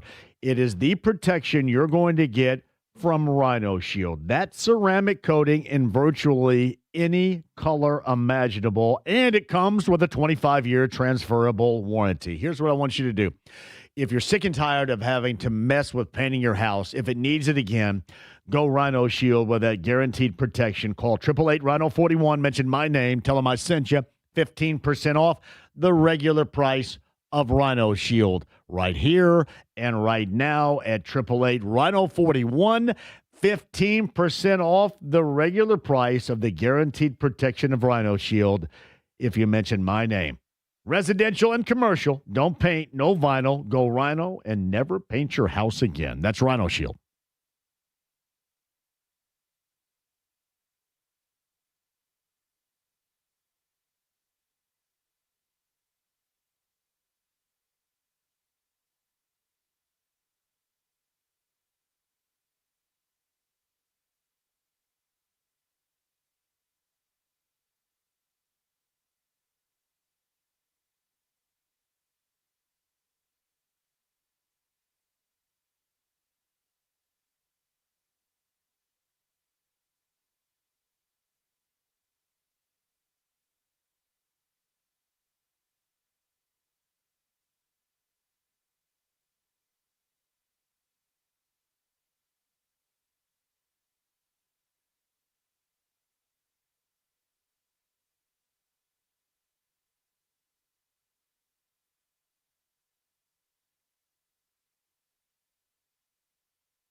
The Ride with JMV. Hans, Bobby, I'm your white knight. 93.5 and 107.5. The Fan. Next over there, I'm John. Moran's Bar and Grill Tavern Tour Stop coming up on Thursday in Anderson. If you've been there, tell me a story. I've heard only tremendous things. This will be the first time stop for us at Moran's Bar and Grill in Anderson. You know how much I love the first time stops. And hopefully we see you out there at Moran's Thursday. Tavern Tour Stop. Evan Williams, me, Brent Halverson, and Tony Renz. It shall be, I promise you, an outstanding time. Actually, we go back to back. We go Moran's and Anderson on Thursday. We are district tap downtown on Friday. Me and Alex Lamontes and Hurst and Lamontes. Let me go ahead and get that right. And Tamika Catchings will join us, the downtown location of the district tap. I know Michael's going to be there too. That'll be exceptional. Join us. 317-239-1070. Text line. JMV, you know the old saying, guys don't make passes at girls with psychopleuresis. I am so incredibly inaccurate with that pronunciation. I'm almost proud of it. There's nothing more me than being that far off. So great. Hey, JMV, nobody gets sick from beer and steak. See? Bill, C. Fitch just sent me something and said, hey, never eat healthy. Hey, I consider myself eating healthy. I don't do a lot of greenery. I can't remember the last time I did some greenery. It's been a minute. I eat the same thing over and over. Everything is incredibly high in protein. And on days like Sunday, when I will drink copious amounts of beer, the beer is 90-calorie beer. I watch it. But lots of cottage cheese. I haven't had a problem with cottage cheese. Never eat healthy. You can find ways to eat healthy, and you can also adapt your bod to it. That's what I've learned.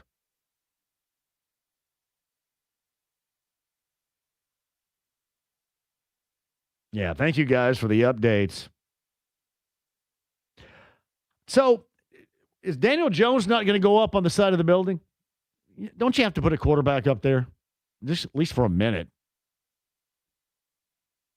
Imagine if wide receiver and tight ends had to make sure defenders were in between them and the goal line before they caught it. A goalie is there to defend the goal. I don't understand the call. That's from Steven. That is offsides in soccer. I think it really helps. I don't like it. I'm not going to try to change it. I know there are a lot of old soccer heads out there that will say, hey, who are you, hillbilly? Why are you trying to change it? I'm not trying to change anything. I just think it makes the game a hell of a lot more boring. You probably play with the offsides off at NHL 94. Yes, I did. 60% of the time, there's something good cooking, and all of a sudden, there's the flag. It goes up, and I go, hey, offsides. And it's like somebody's elbow hair. He had an elbow hair offside. So, yep. That's why. I don't know if it'd make the game better to a lot of people. Listen, I like it in general, but I think a lot of these offsides calls suck. This is me.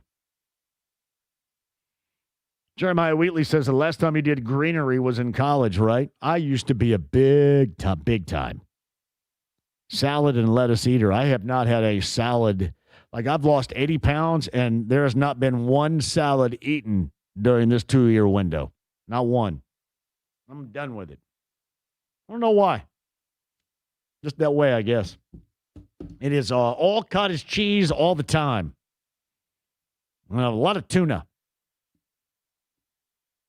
If psychosorasis ever happens in tuna, I'd be in trouble. There was a shot on goal right there. Did not go in.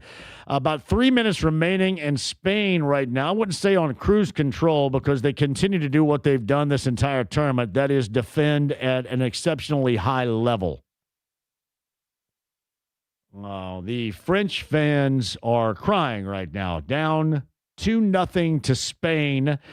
You're looking at one World Cup finalist on the inbound tomorrow. The other decision will be made. That's in Atlanta. That will be England and Argentina in the afternoon for the right to, assumingly here, take on Spain coming up on Sunday at MetLife in Jersey. Now, unfortunately for France, they will have to be a part of some sort of consolation game. So I'm assuming they play So the loser of tomorrow will play France in what, Terre Haute or where? The game is actually in Miami. It's in Miami? Which in front of like fives of fans. Yeah. Who in the world is going to a consolation game? There will be people at Hard Rock or Miami Stadium or Miami Garden Stadium, whatever they call it. I don't know how many people will be there. Has anybody out there ever participated in any sort of consolation game? Nick, you? I feel like I played in one in my travel baseball days. Consolation games are the absolute worst. Yeah, nobody feels consoled. You just want to get out of there. You want to be done. The Greene County tournament had the worst all-time consolation game that came on a Saturday morning at 10 a.m. when the sun was coming through the windows in Switch City. It was the worst. Seriously, the worst. I can't imagine. Consolation game. So it looks like France is going to be a part of that. Quick break. We'll come back. Pat Boyle and Fever Voice going to join us on the other side. Garth Brooks tickets for somebody incredibly fortunate coming up in the 5 o'clock hour, meaning stay right there. 93.5, 107.5 The Fan.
Hey, John here. And July, America's 250th birthday, right? We celebrated that and I guess continue to do in a lot of ways. Low T Center is celebrating 250 years of freedom and their 250 for 250 deal all month long. Men who start testosterone therapy and hang with it for 90 days. Earn $250 back. The founding fathers recognized that the change was necessary here and to stay free. And for 250 years later, you had the freedom. The freedom to recognize your circumstances going on right now. Like if you're dealing with low energy, maybe low sex drive, not feeling like yourself, you don't have to stay that way. Come celebrate 250 years of America with the Low T Center's 250 for 250 deal, because bringing back the energy and vitality of your youth is worth celebrating. Visit fixmylowt.com. Fixmylowt.com today. The offer ends July the 31st. Terms and conditions apply. Fixmylowt.com today.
The Ride with JMV. The only time I have my radio on is in my car, and the only thing I listen to is JMV. 93.5 and 107.5. The Fan. There you go. Spain moving on to the World Cup championship game on Sunday. They await the winner of England and Argentina. That's coming up tomorrow in Atlanta. France, meantime, will advance now to the consolation game, which will be held in Paoli coming up on Sunday. Shout out Paoli Peaks. Yes. Does Paoli have a soccer field? Because that's where we're going to have to go. There'd be nobody watching that. Do you think anybody from France is staying to watch the consolation? As they say in French, no. How about if it's France and England? You know what? And if you're from Paoli, if they do play in Paoli, they'd pronounce it England. Hey, England. That would be a really good game if both teams cared, but I don't think the teams would care. Although somebody made a good point, the Golden Boot race, highest goal scorer individually, Mbappe is still in the running for that, and the consolation game would still have implications there. Mbappe got snuffed out today. Snuffed out. 2-0. Spain is the equivalent of the 85 Bears in soccer defensively. Seriously, though, it has to be. Would Messi play if it's Argentina in the consolation? I would. I mean, he's got to, right? Do they hold him out? I mean, but to win the Golden Boot, he would have to, right? Probably. He's got to play. I feel like, if nothing else, for the Golden Boot. Yeah. Am I making too much light of the consolation game? Because I think that's the biggest ass waste of time ever. No. Yeah, I feel like it might be a money grab of sorts. Like, oh, here, get one more chance to see these guys in action before they go back to Europe. But I just feel like it's kind of rubbing your nose in it if you lost, you know? It's almost like, hey, you suck, but here's another game anyway. And believe me, I've been on that end before. I've had an intimate relationship with consolation games in the past. Tyrese Halliburton, Andrew Nembhard, Aaron Nesmith, Pascal Siakam, Ivica Zubac. TJ McConnell, Kelly Oubre, Jarris Walker, Obi Toppin, Jay Huff. How are we thinking about that rotation? How do we think about that rotation minus Miles Turner and Benedict Mathurin? And then obviously, I'm sure Shepard would be in there someplace, but just those two groups right there. Is that a championship group? Do you feel like that is a championship competitive group? Or does it need something else?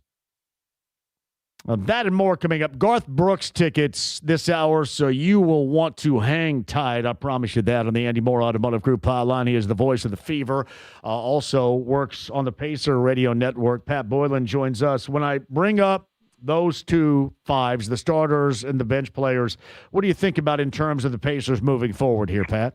Well, I think, first of all, I think of their depth. It looks different than the depth looked in the 24-25 season. You highlighted those two, I think, significant differences. No Miles Turner, no Benedict Mathurin, but Kelly Oubre is your replacement, there along with Ivica Zubac. So I think it's a really deep team, and I think it's a team that, if everything comes together, they can absolutely be in the conversation for what they did a couple of years ago. I think there's probably 10, 12 teams around the NBA right now that feel that way. So I think the Pacers are in a really good spot. We've discussed it. The differences between Zubac's game and Turner's game are vast. Most of Zubac's strengths were Turner weaknesses, and Turner did a couple of things that won't be Zubac's strengths. So I think how the Pacers adjust to that will be interesting. I think top to bottom, Zubac is the better player and the one I'd rather have, especially off of Miles Turner's last year. But there will be some adjusting there. There, of course, will be some adjusting to Tyrese Halliburton getting back in the lineup, first and foremost. It's not reasonable to expect him to be NBA Finals level in game number one, but hopefully that transition happens quickly. And I actually think there's a lot of comparisons, and good comparisons, between Benedict Mathurin and Kelly Oubre, just the way they play. They both kind of play with a chip on their shoulder. They are both good slashers. They're both capable scorers. They're both the kind of guy that on any given night could give you 25, although you probably want to see some more consistency from time to time. So I think there are parallels there, and I think they're in a really good spot. And I also think the front office is one that will always look to stay aggressive if the right thing opens up.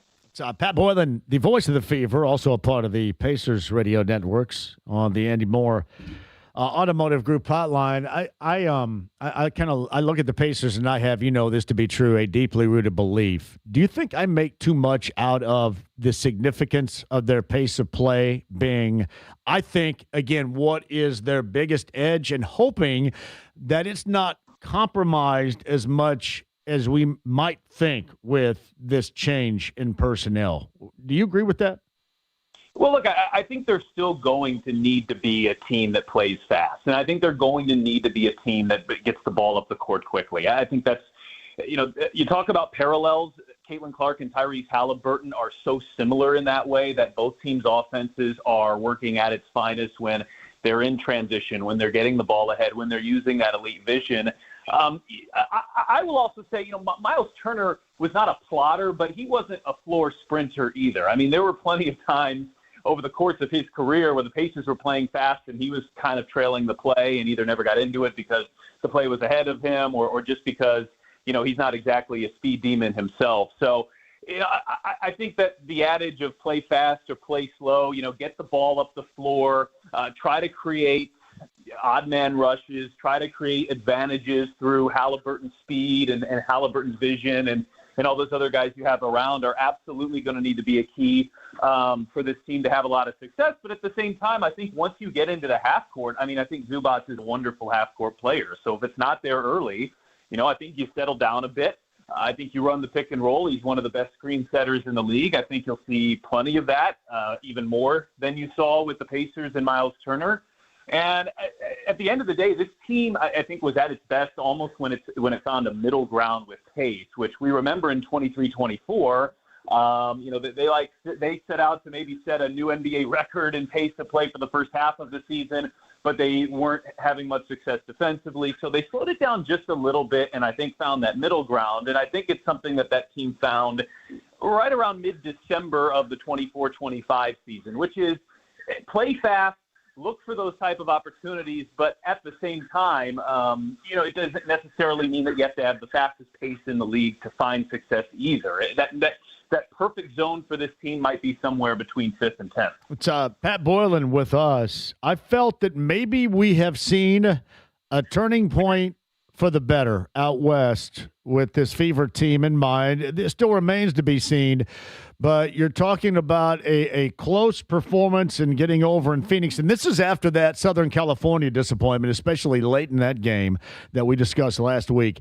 But you got Phoenix in a different fashion in which they completely took down Vegas once again. All in all, a very good 4-game Western road swing that could mean a swing for the better in the season for this team. What do you think? I think that's what you have to hope for, and I think you hope that at the end of the year you're looking back at this time of the season as exactly that. I sent out a similar tweet when they beat Las Vegas in the finale. You go into this road trip and you say, okay, you're taking on the defending champion 2 times in 4 games. Now, first game, no Asia Wilson, but first game, no Caitlin Clark either. You're going to go and play 4 out west. Also, the schedule was wonky, to put it nicely. The traveling group was gone for 11 days. They played 4 games over those 11 days, yet somehow in all of that they had a back-to-back. And, again, back-to-backs in the WNBA, they happen 2 or 3 times a year. They're a lot less frequent than in the NBA. So you have these long stretches off and then the weird back-to-back in there. The 2 Vegas victories, I thought, showed a ton of maturity. And to have a game like that where, Caitlin Clark is still working her way back. She played well, but to win that emphatically and not even have Caitlin Clark at her best, I think it should provide optimism for where this team's ceiling could be. And while you beat the Aces, the defending champions, twice, and the job I thought Aaliyah Boston did on Asia Wilson was spectacular, I still look at the road trip, and maybe I'm a little biased because I got to call the second and the third games and not the first and the fourth. But that Phoenix win would probably rank number 1 up there for me. Now, Vegas is the better team.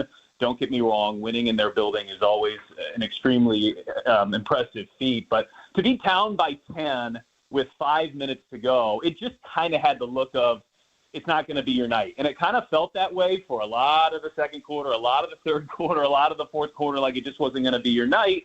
And in a game, where they didn't have Caitlin Clark, they found a way. And so, I thought their ability to get that victory out in Phoenix was as noteworthy as the two Vegas wins, which is saying a lot because any win at Las Vegas is obviously worth its weight in gold. He is the voice of the Fever, Pat Boylan, on the Andy Moore Automotive Group hotline. Golden State, Seattle, New York, and Connecticut all coming up in a 4-game homestand starting Wednesday against Golden State. We know that Caitlin Clark has been going with a minutes restriction. What's your expectation? Did they practice today? Because I wasn't paying attention. And what's your expectation for this homestand for Caitlin Clark? Yeah, they did not have a full practice today. I believe it was more of a film and get in and just kind of get some work in day, but not a full technical practice. My hope would be to see that minutes number continue to go up. So she played more minutes in the finale against Las Vegas than she did in game number 3. I would hope to see that number go up again. She's probably at 32, 33 minutes when fully healthy. Is she all the way there? That I don't know. We'll have to wait on word from Stephanie White and for Caitlin Clark. And, did she make it out of the Vegas game? There hasn't been a media availability since right after that Las Vegas game. But hopefully you would like to think if everything came out of Las Vegas in a positive manner, that minute number starts to continue to tick up. And hopefully as early as tomorrow, you're talking about close to, if not a full slate of minutes for her. If Sophie Cunningham's able to do offensively what we have seen her do, and especially last time out in Las Vegas, how much different does it make this team offensively? How potent does it make it in your estimation, Pat? Yeah, I hope I'm being clear with this analysis because the big three, the 3 all-stars, they need all of them healthy. They are, obviously the most important players on this team. Whenever you can have players of the caliber of Caitlin Clark, Aaliyah Boston, and Kelsey Mitchell, you're in a spot, I think, to do some really special things.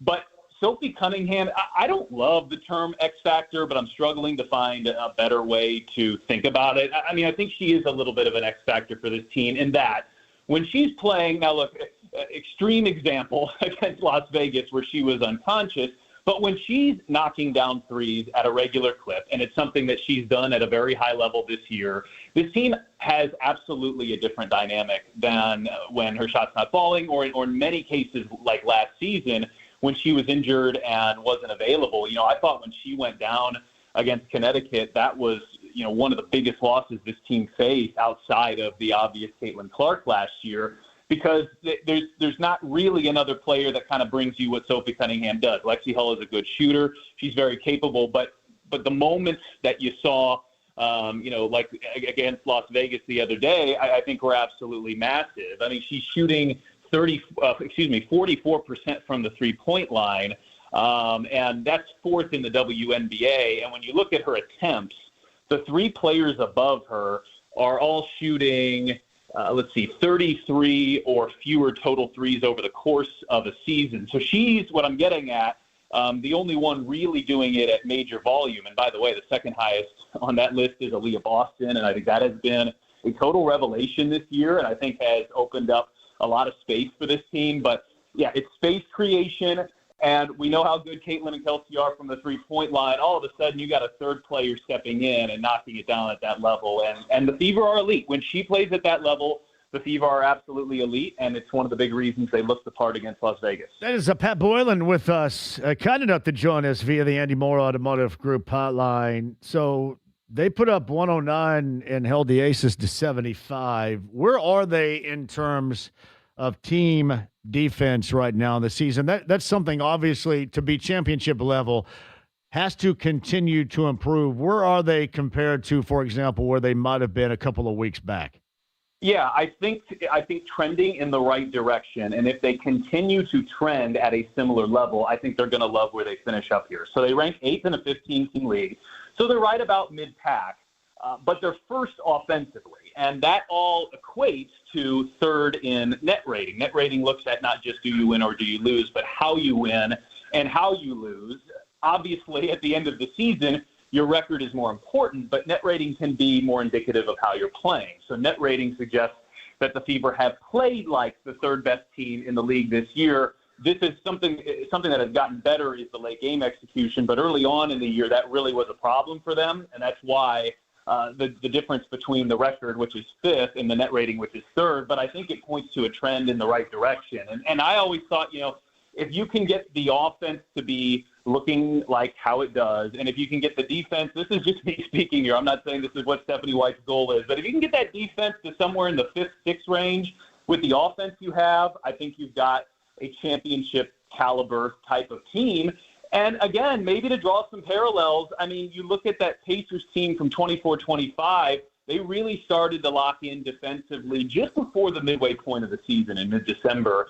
And we're playing a really high level of defense by the end of the year, frankly, a level that I think most people didn't think they were capable of. So you look a month ago, you look 2 weeks ago, the trend line is all heading in the right direction. I think they need to continue that trend line ultimately to be, the type of team that's in the WNBA finals and competing for a championship. But I like where things stand here just past the midway point of the season. The other two categories, Pat, that I wanted to discuss before I cut you loose here would be turnovers and the fouling, which both have been ongoing issues this season that I think just by watching in terms of my eyeballs seem like that they are getting better, not being completely corrected, but getting better.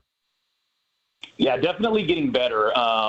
They are 13th in turnovers in a 15-team league at 16 per game, but they have been at or near the bottom of that category for most of the year. So I think you're seeing a trend in a positive direction there. And the fouling, to me, has especially looked a whole lot better over these last few games. And obviously, there's defense connected with that, too. If you're fouling less, your defense is going to be better because the most efficient thing you can do as an offensive player, besides get a wide-open layup, of course, is get to the foul line. So those are the two biggest areas for this team going forward, continuing to turn the ball over less and continuing to foul less, because outside of those two areas, the team doesn't have many weaknesses. As I said, they're first in the league offensively. They're 8th in defense, so it's not a weakness. They're first in the league in rebounding. They play with the fastest pace in the WNBA. They knock down the free throws. They shoot the three ball well. So it's the turnovers and the fouling that I think are the two areas you look at. And this has really been since the beginning of the year. But a lot like the defensive side of the floor, I think you're seeing progress and steps in the right direction there. And now, you come back home with some momentum, which is not always the case when you're coming off a difficult West Coast trip like that. You bring some momentum here back home.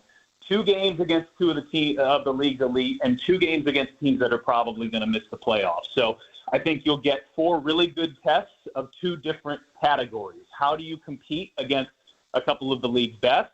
And can you take care of business against some of those teams that are near the bottom of the WNBA, which, all things considered, Connecticut and Seattle are playing relatively pretty well right now. So this will be, I think, a really good litmus test for where this team is, and if they can carry that momentum that they picked up on the road and take it to Gainbridge Fieldhouse starting on Wednesday. That is Pat Boylan, the voice of the Fever on the Andy Moore Automotive Group hotline. One final thing, Pacers Timberwolves tomorrow afternoon as a part of the Summer League play.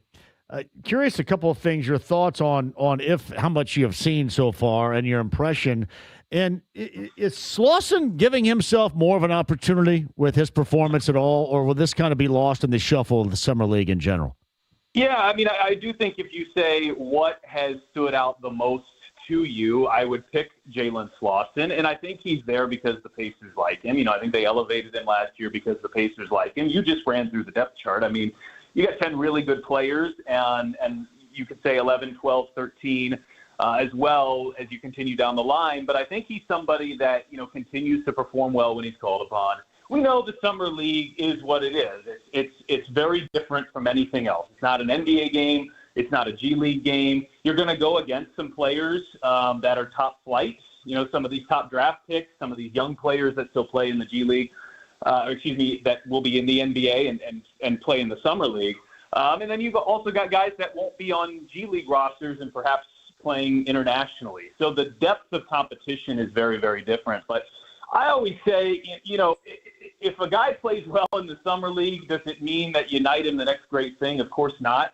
but you want a player to be looking well in the summer league. You want someone like Slauson to look like, he is of the top echelon and the top caliber in summer league. I think that's all you can ask for. It doesn't necessarily mean, anything is guaranteed for him or that anything is going to turn into a big roster spot. But at the same time, he's doing all you can ask of him. And I'm sure the Pacers coaching staff has been thrilled with watching him so far.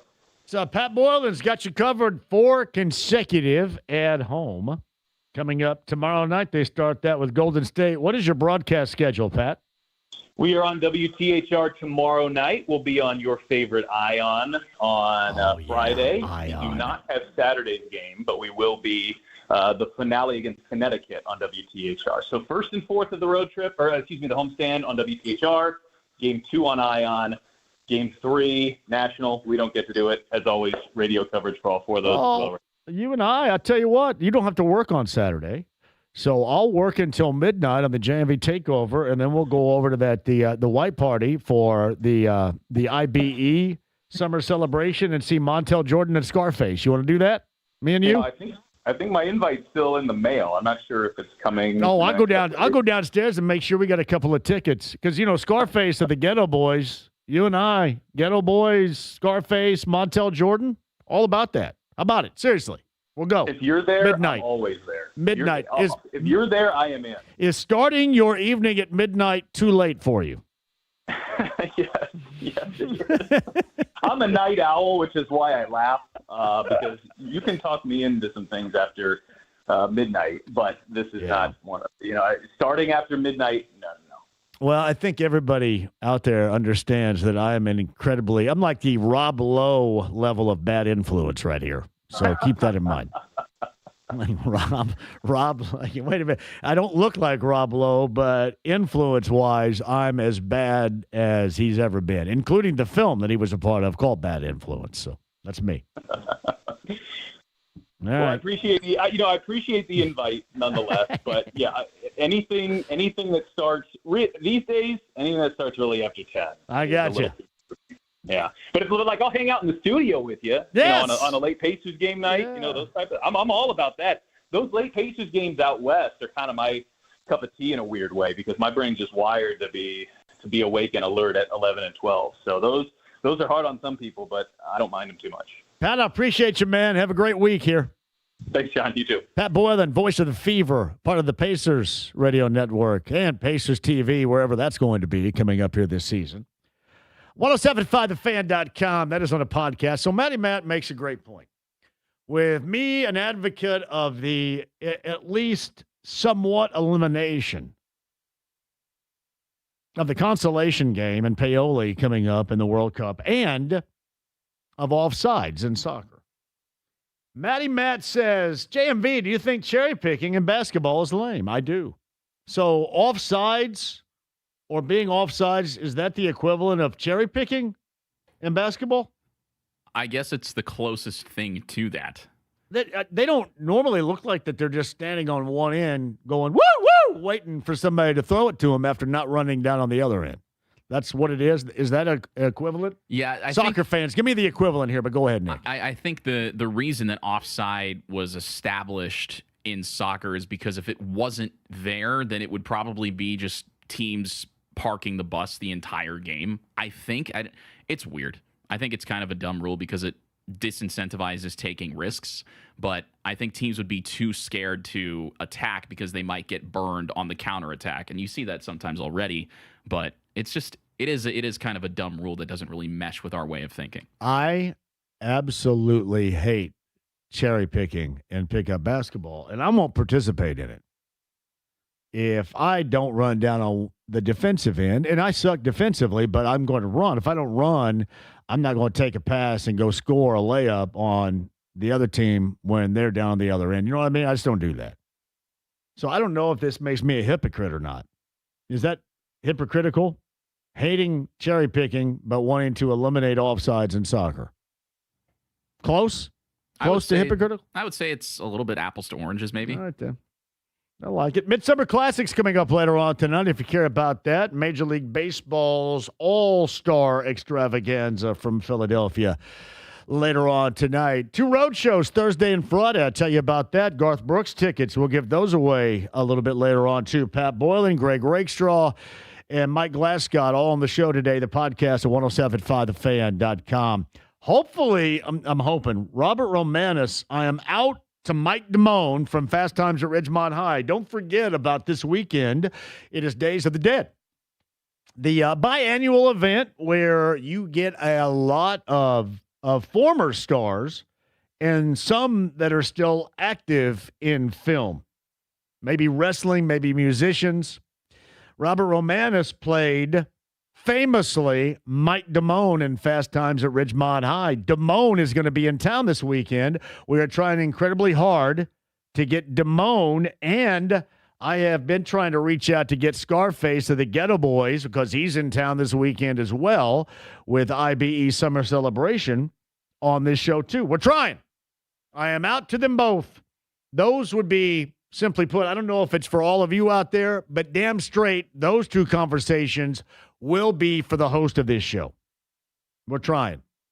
Sit tight. Somebody's going to go see Garth Brooks on us coming up before the top of the hour. 93.5, 107.5 The Fan. Weather updated right now, courtesy of CBS 4.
Hey, John here for Premier Deck Coating. Get a free quote today from Ron, beautifying your outdoor living space at 317-696-4071. That's PremierDeckCoating.com, a sister company of Rhino Shield. It is locally owned.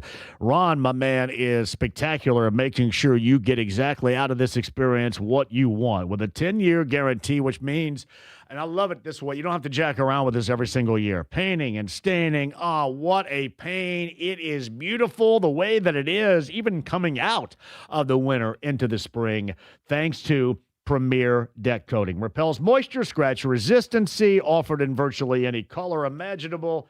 It is spectacular and also good if you've got a fence, maybe an outbuilding like me. I did it on the trim of my brick house, which looks spectacular. If you've got a pergola, I don't get them, but maybe you do. If you have a pergola, Premier Deck Coating, awesome to beautify, again, your outdoor living space no matter what you have. Call Ron and get that free quote today. 317-696-4071. Tell him I sent you, PremierDeckCoating.com.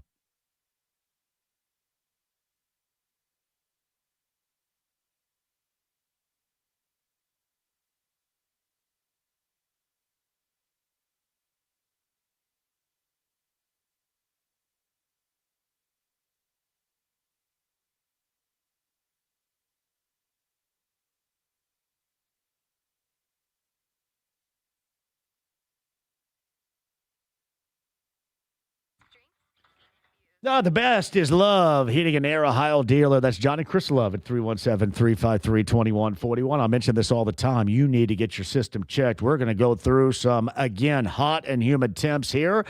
And just maybe your system gets compromised. Maybe it already is, meaning you're not going to be cool and comfortable as you should be in your home.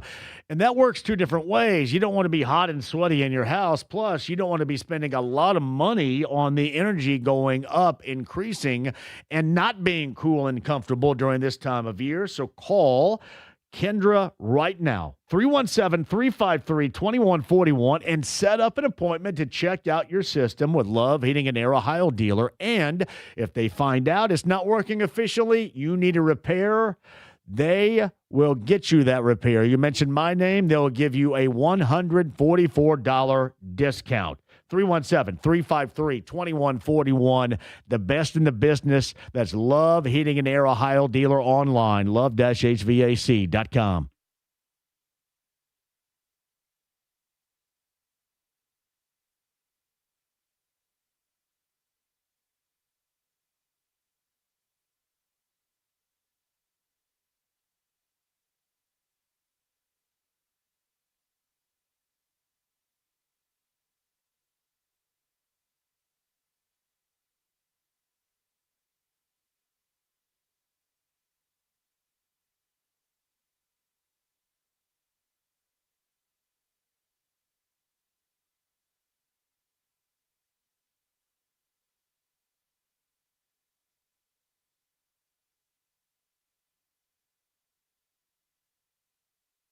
The Ride with JMV. Talk about your Psalms. Talk about John 3:16.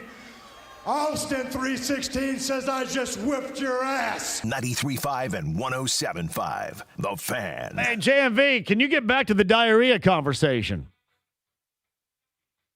If you want me to, what would you guys like?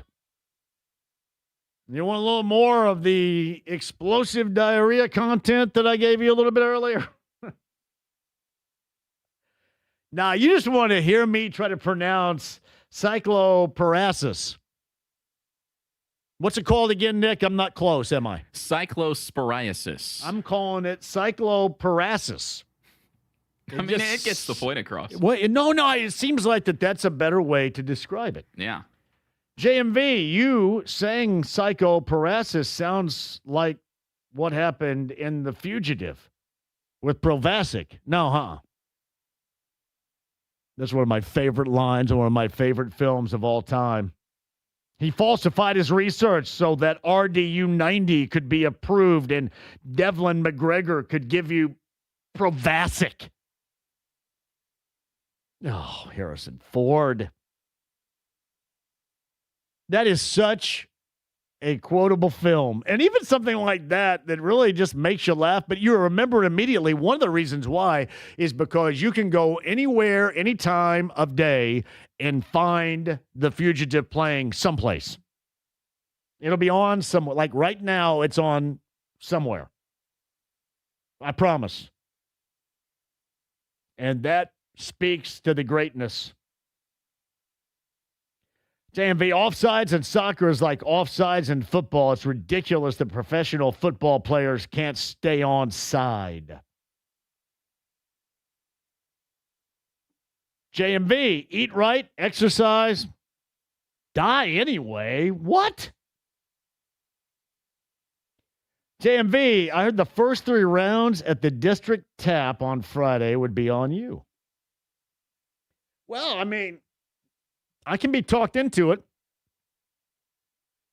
Just note that I am the bad influence. At least that's how it's described.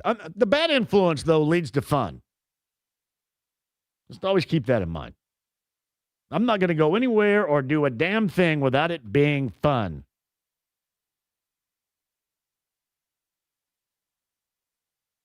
Not at all. This is not how I go.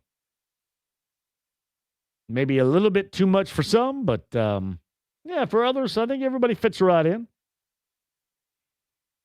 JMV, shout out to Jack Adams earlier today with the Alec Pierce going up on the side of Lucas Oil Stadium. Yeah. That took the place, and I think, did Jack take that picture? He was somewhere on the circle right here when he took that, it looks like. He was in a building somewhere. But they were unrolling the poster. It looked like when I used to have the George Gervin Iceman on my wall, that's how I unrolled that thing too. This one's just a little bit bigger. Man, posters back in the day. I was talking about Bloomington a little bit earlier with Mike Glascott from The Zone down in Bloomington about the passing of Joe Smith. And I was a tremendous fan of having sports posters on my wall. I don't know how often did you have sports posters on your wall, Nick? I had one of Gary Brackett. On my bedroom wall back in the day. I had Walter Payton. I had Spud Webb. And I got so many. Back then, Sports Illustrated had all those great posters, too.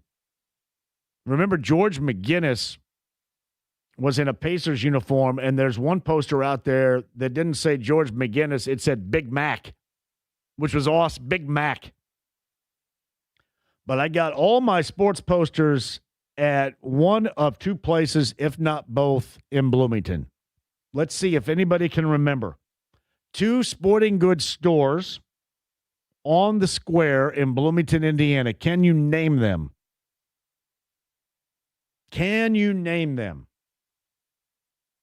And I may be wrong about this. Is there only one sporting goods store in Bloomington right now? Is that the Dick's location at the mall? There is also an Academy Sports over by on the east side as well. There is, on East 3rd Street. Yes. So Academy Sports and Dick's Sporting Goods.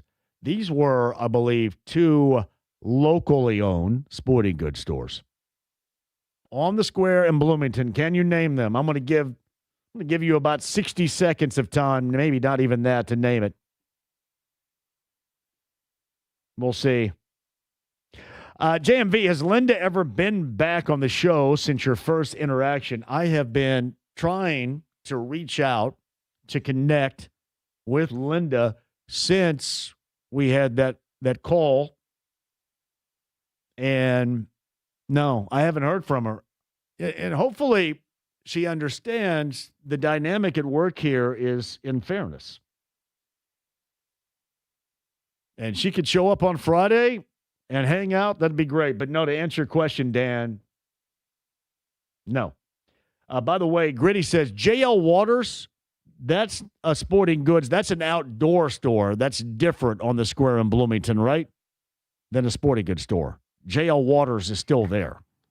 But that's outdoors, I believe. So, Gritty, a little bit different. Jeff Jones, the former Bloomington High School South standout and bringer of cases of liquor for me, hopefully, coming up Thursday, Jeff. There's a heads up for you, especially the Blackberry Evan Williams, Jeff. Do you hear that? Blackberry Evan Williams, Jeff. Southern and University Sporting Goods on the square in Bloomington. They were iconic. That's where I always went. You got to get cleats, got to get shoes. We went there. Got to get posters. You got to go there. Thank you, guys.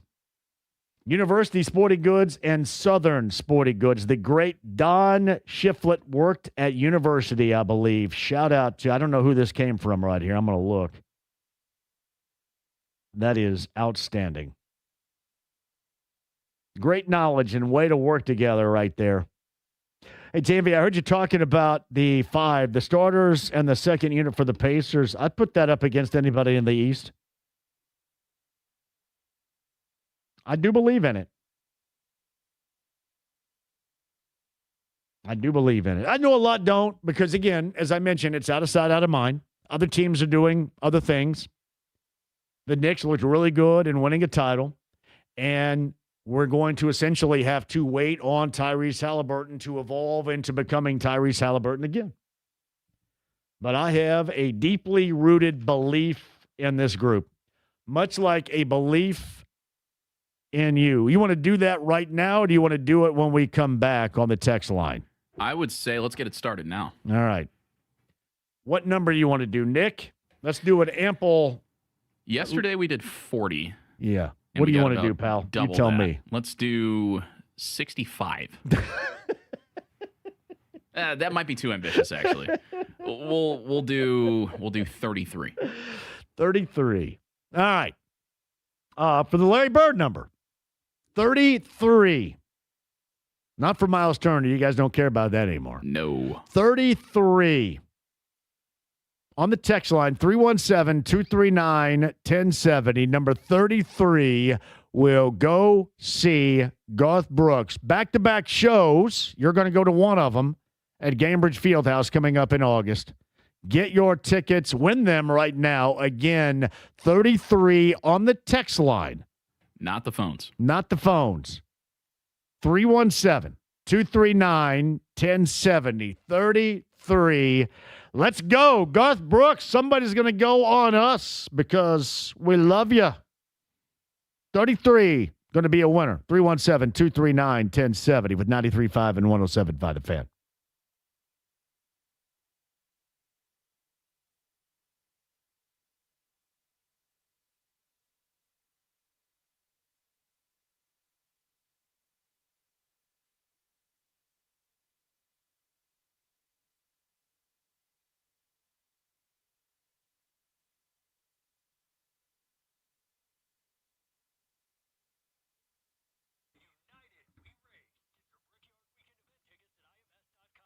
Hey, for LD Smith Plumbing, my name is John. 317-927-7186. So, I've got to get Lance and the local team over. Got a couple of things working right here.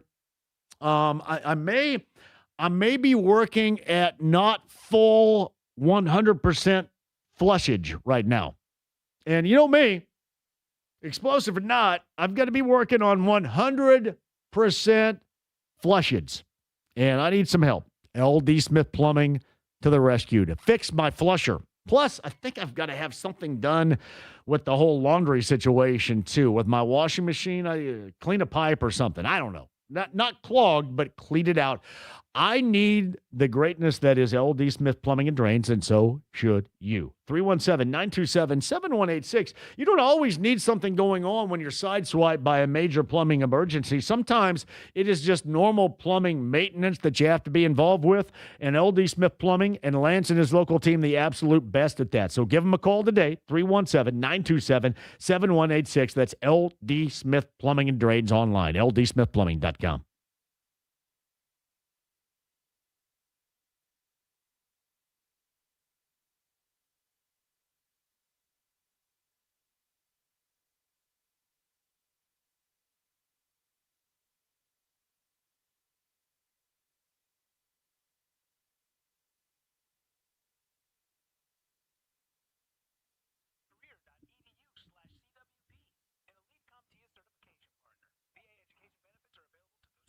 It's John here for Connecticut Water Systems. Have one in my home, and I'm so thankful for it because there's no way I could get by without it.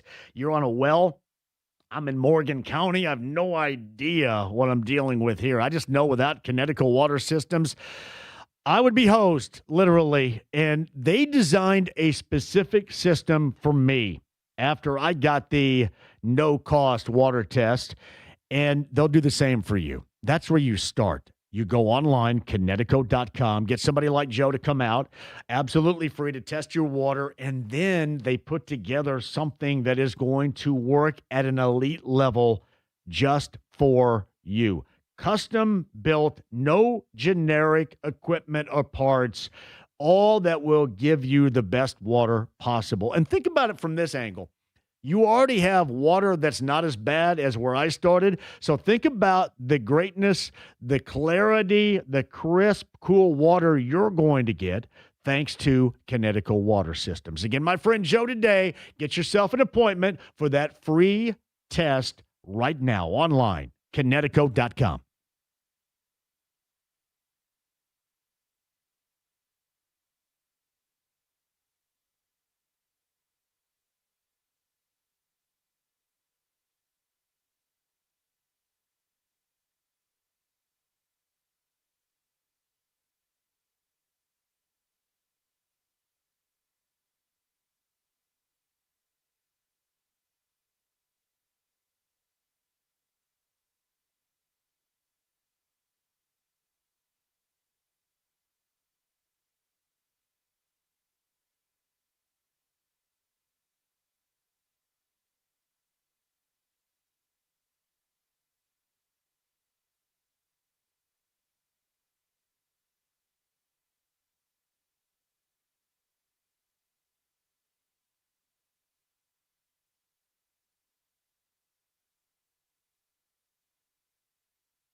The Ride with JMV. We're putting the band back together. Forget it. No way.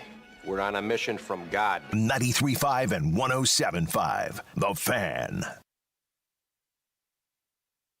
You can save up to 30% off or more. I can? I can save 30% off or more. Seriously. Yeah. Wow. Along with super hot benefits. Wow. Because of your clean driving record. Okay. You would at least think about it. All right. I tell you what, let me get back to the show right here, and I'll be thinking about it. That's my man just kept talking right there, didn't he? Did that go over the air? A little bit. Wow, man. I am so confused. If you could say, you would think about it, wouldn't you? He was like firm. He said, you're going to think about it. Something about safe driving benefits, I guess. I don't know. Damn right there, buddy. I'm lost.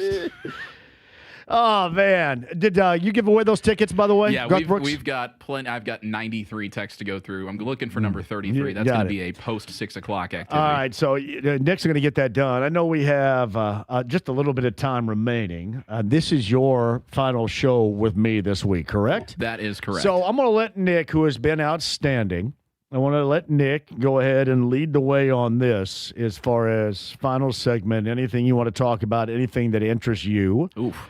I'll let you open up a little bit and talk it up. I know it's a bit of a surprise to you, but I always like to do that, especially with you, because you've got just an incredible future in front of you right here, and we're all really proud of the way that you're evolving right here. You're really smart, very intelligent, no doubt about that. As I mentioned, being smart and intelligent is fairly similar, and you're just good at what you do. So I appreciate it. Talk it up.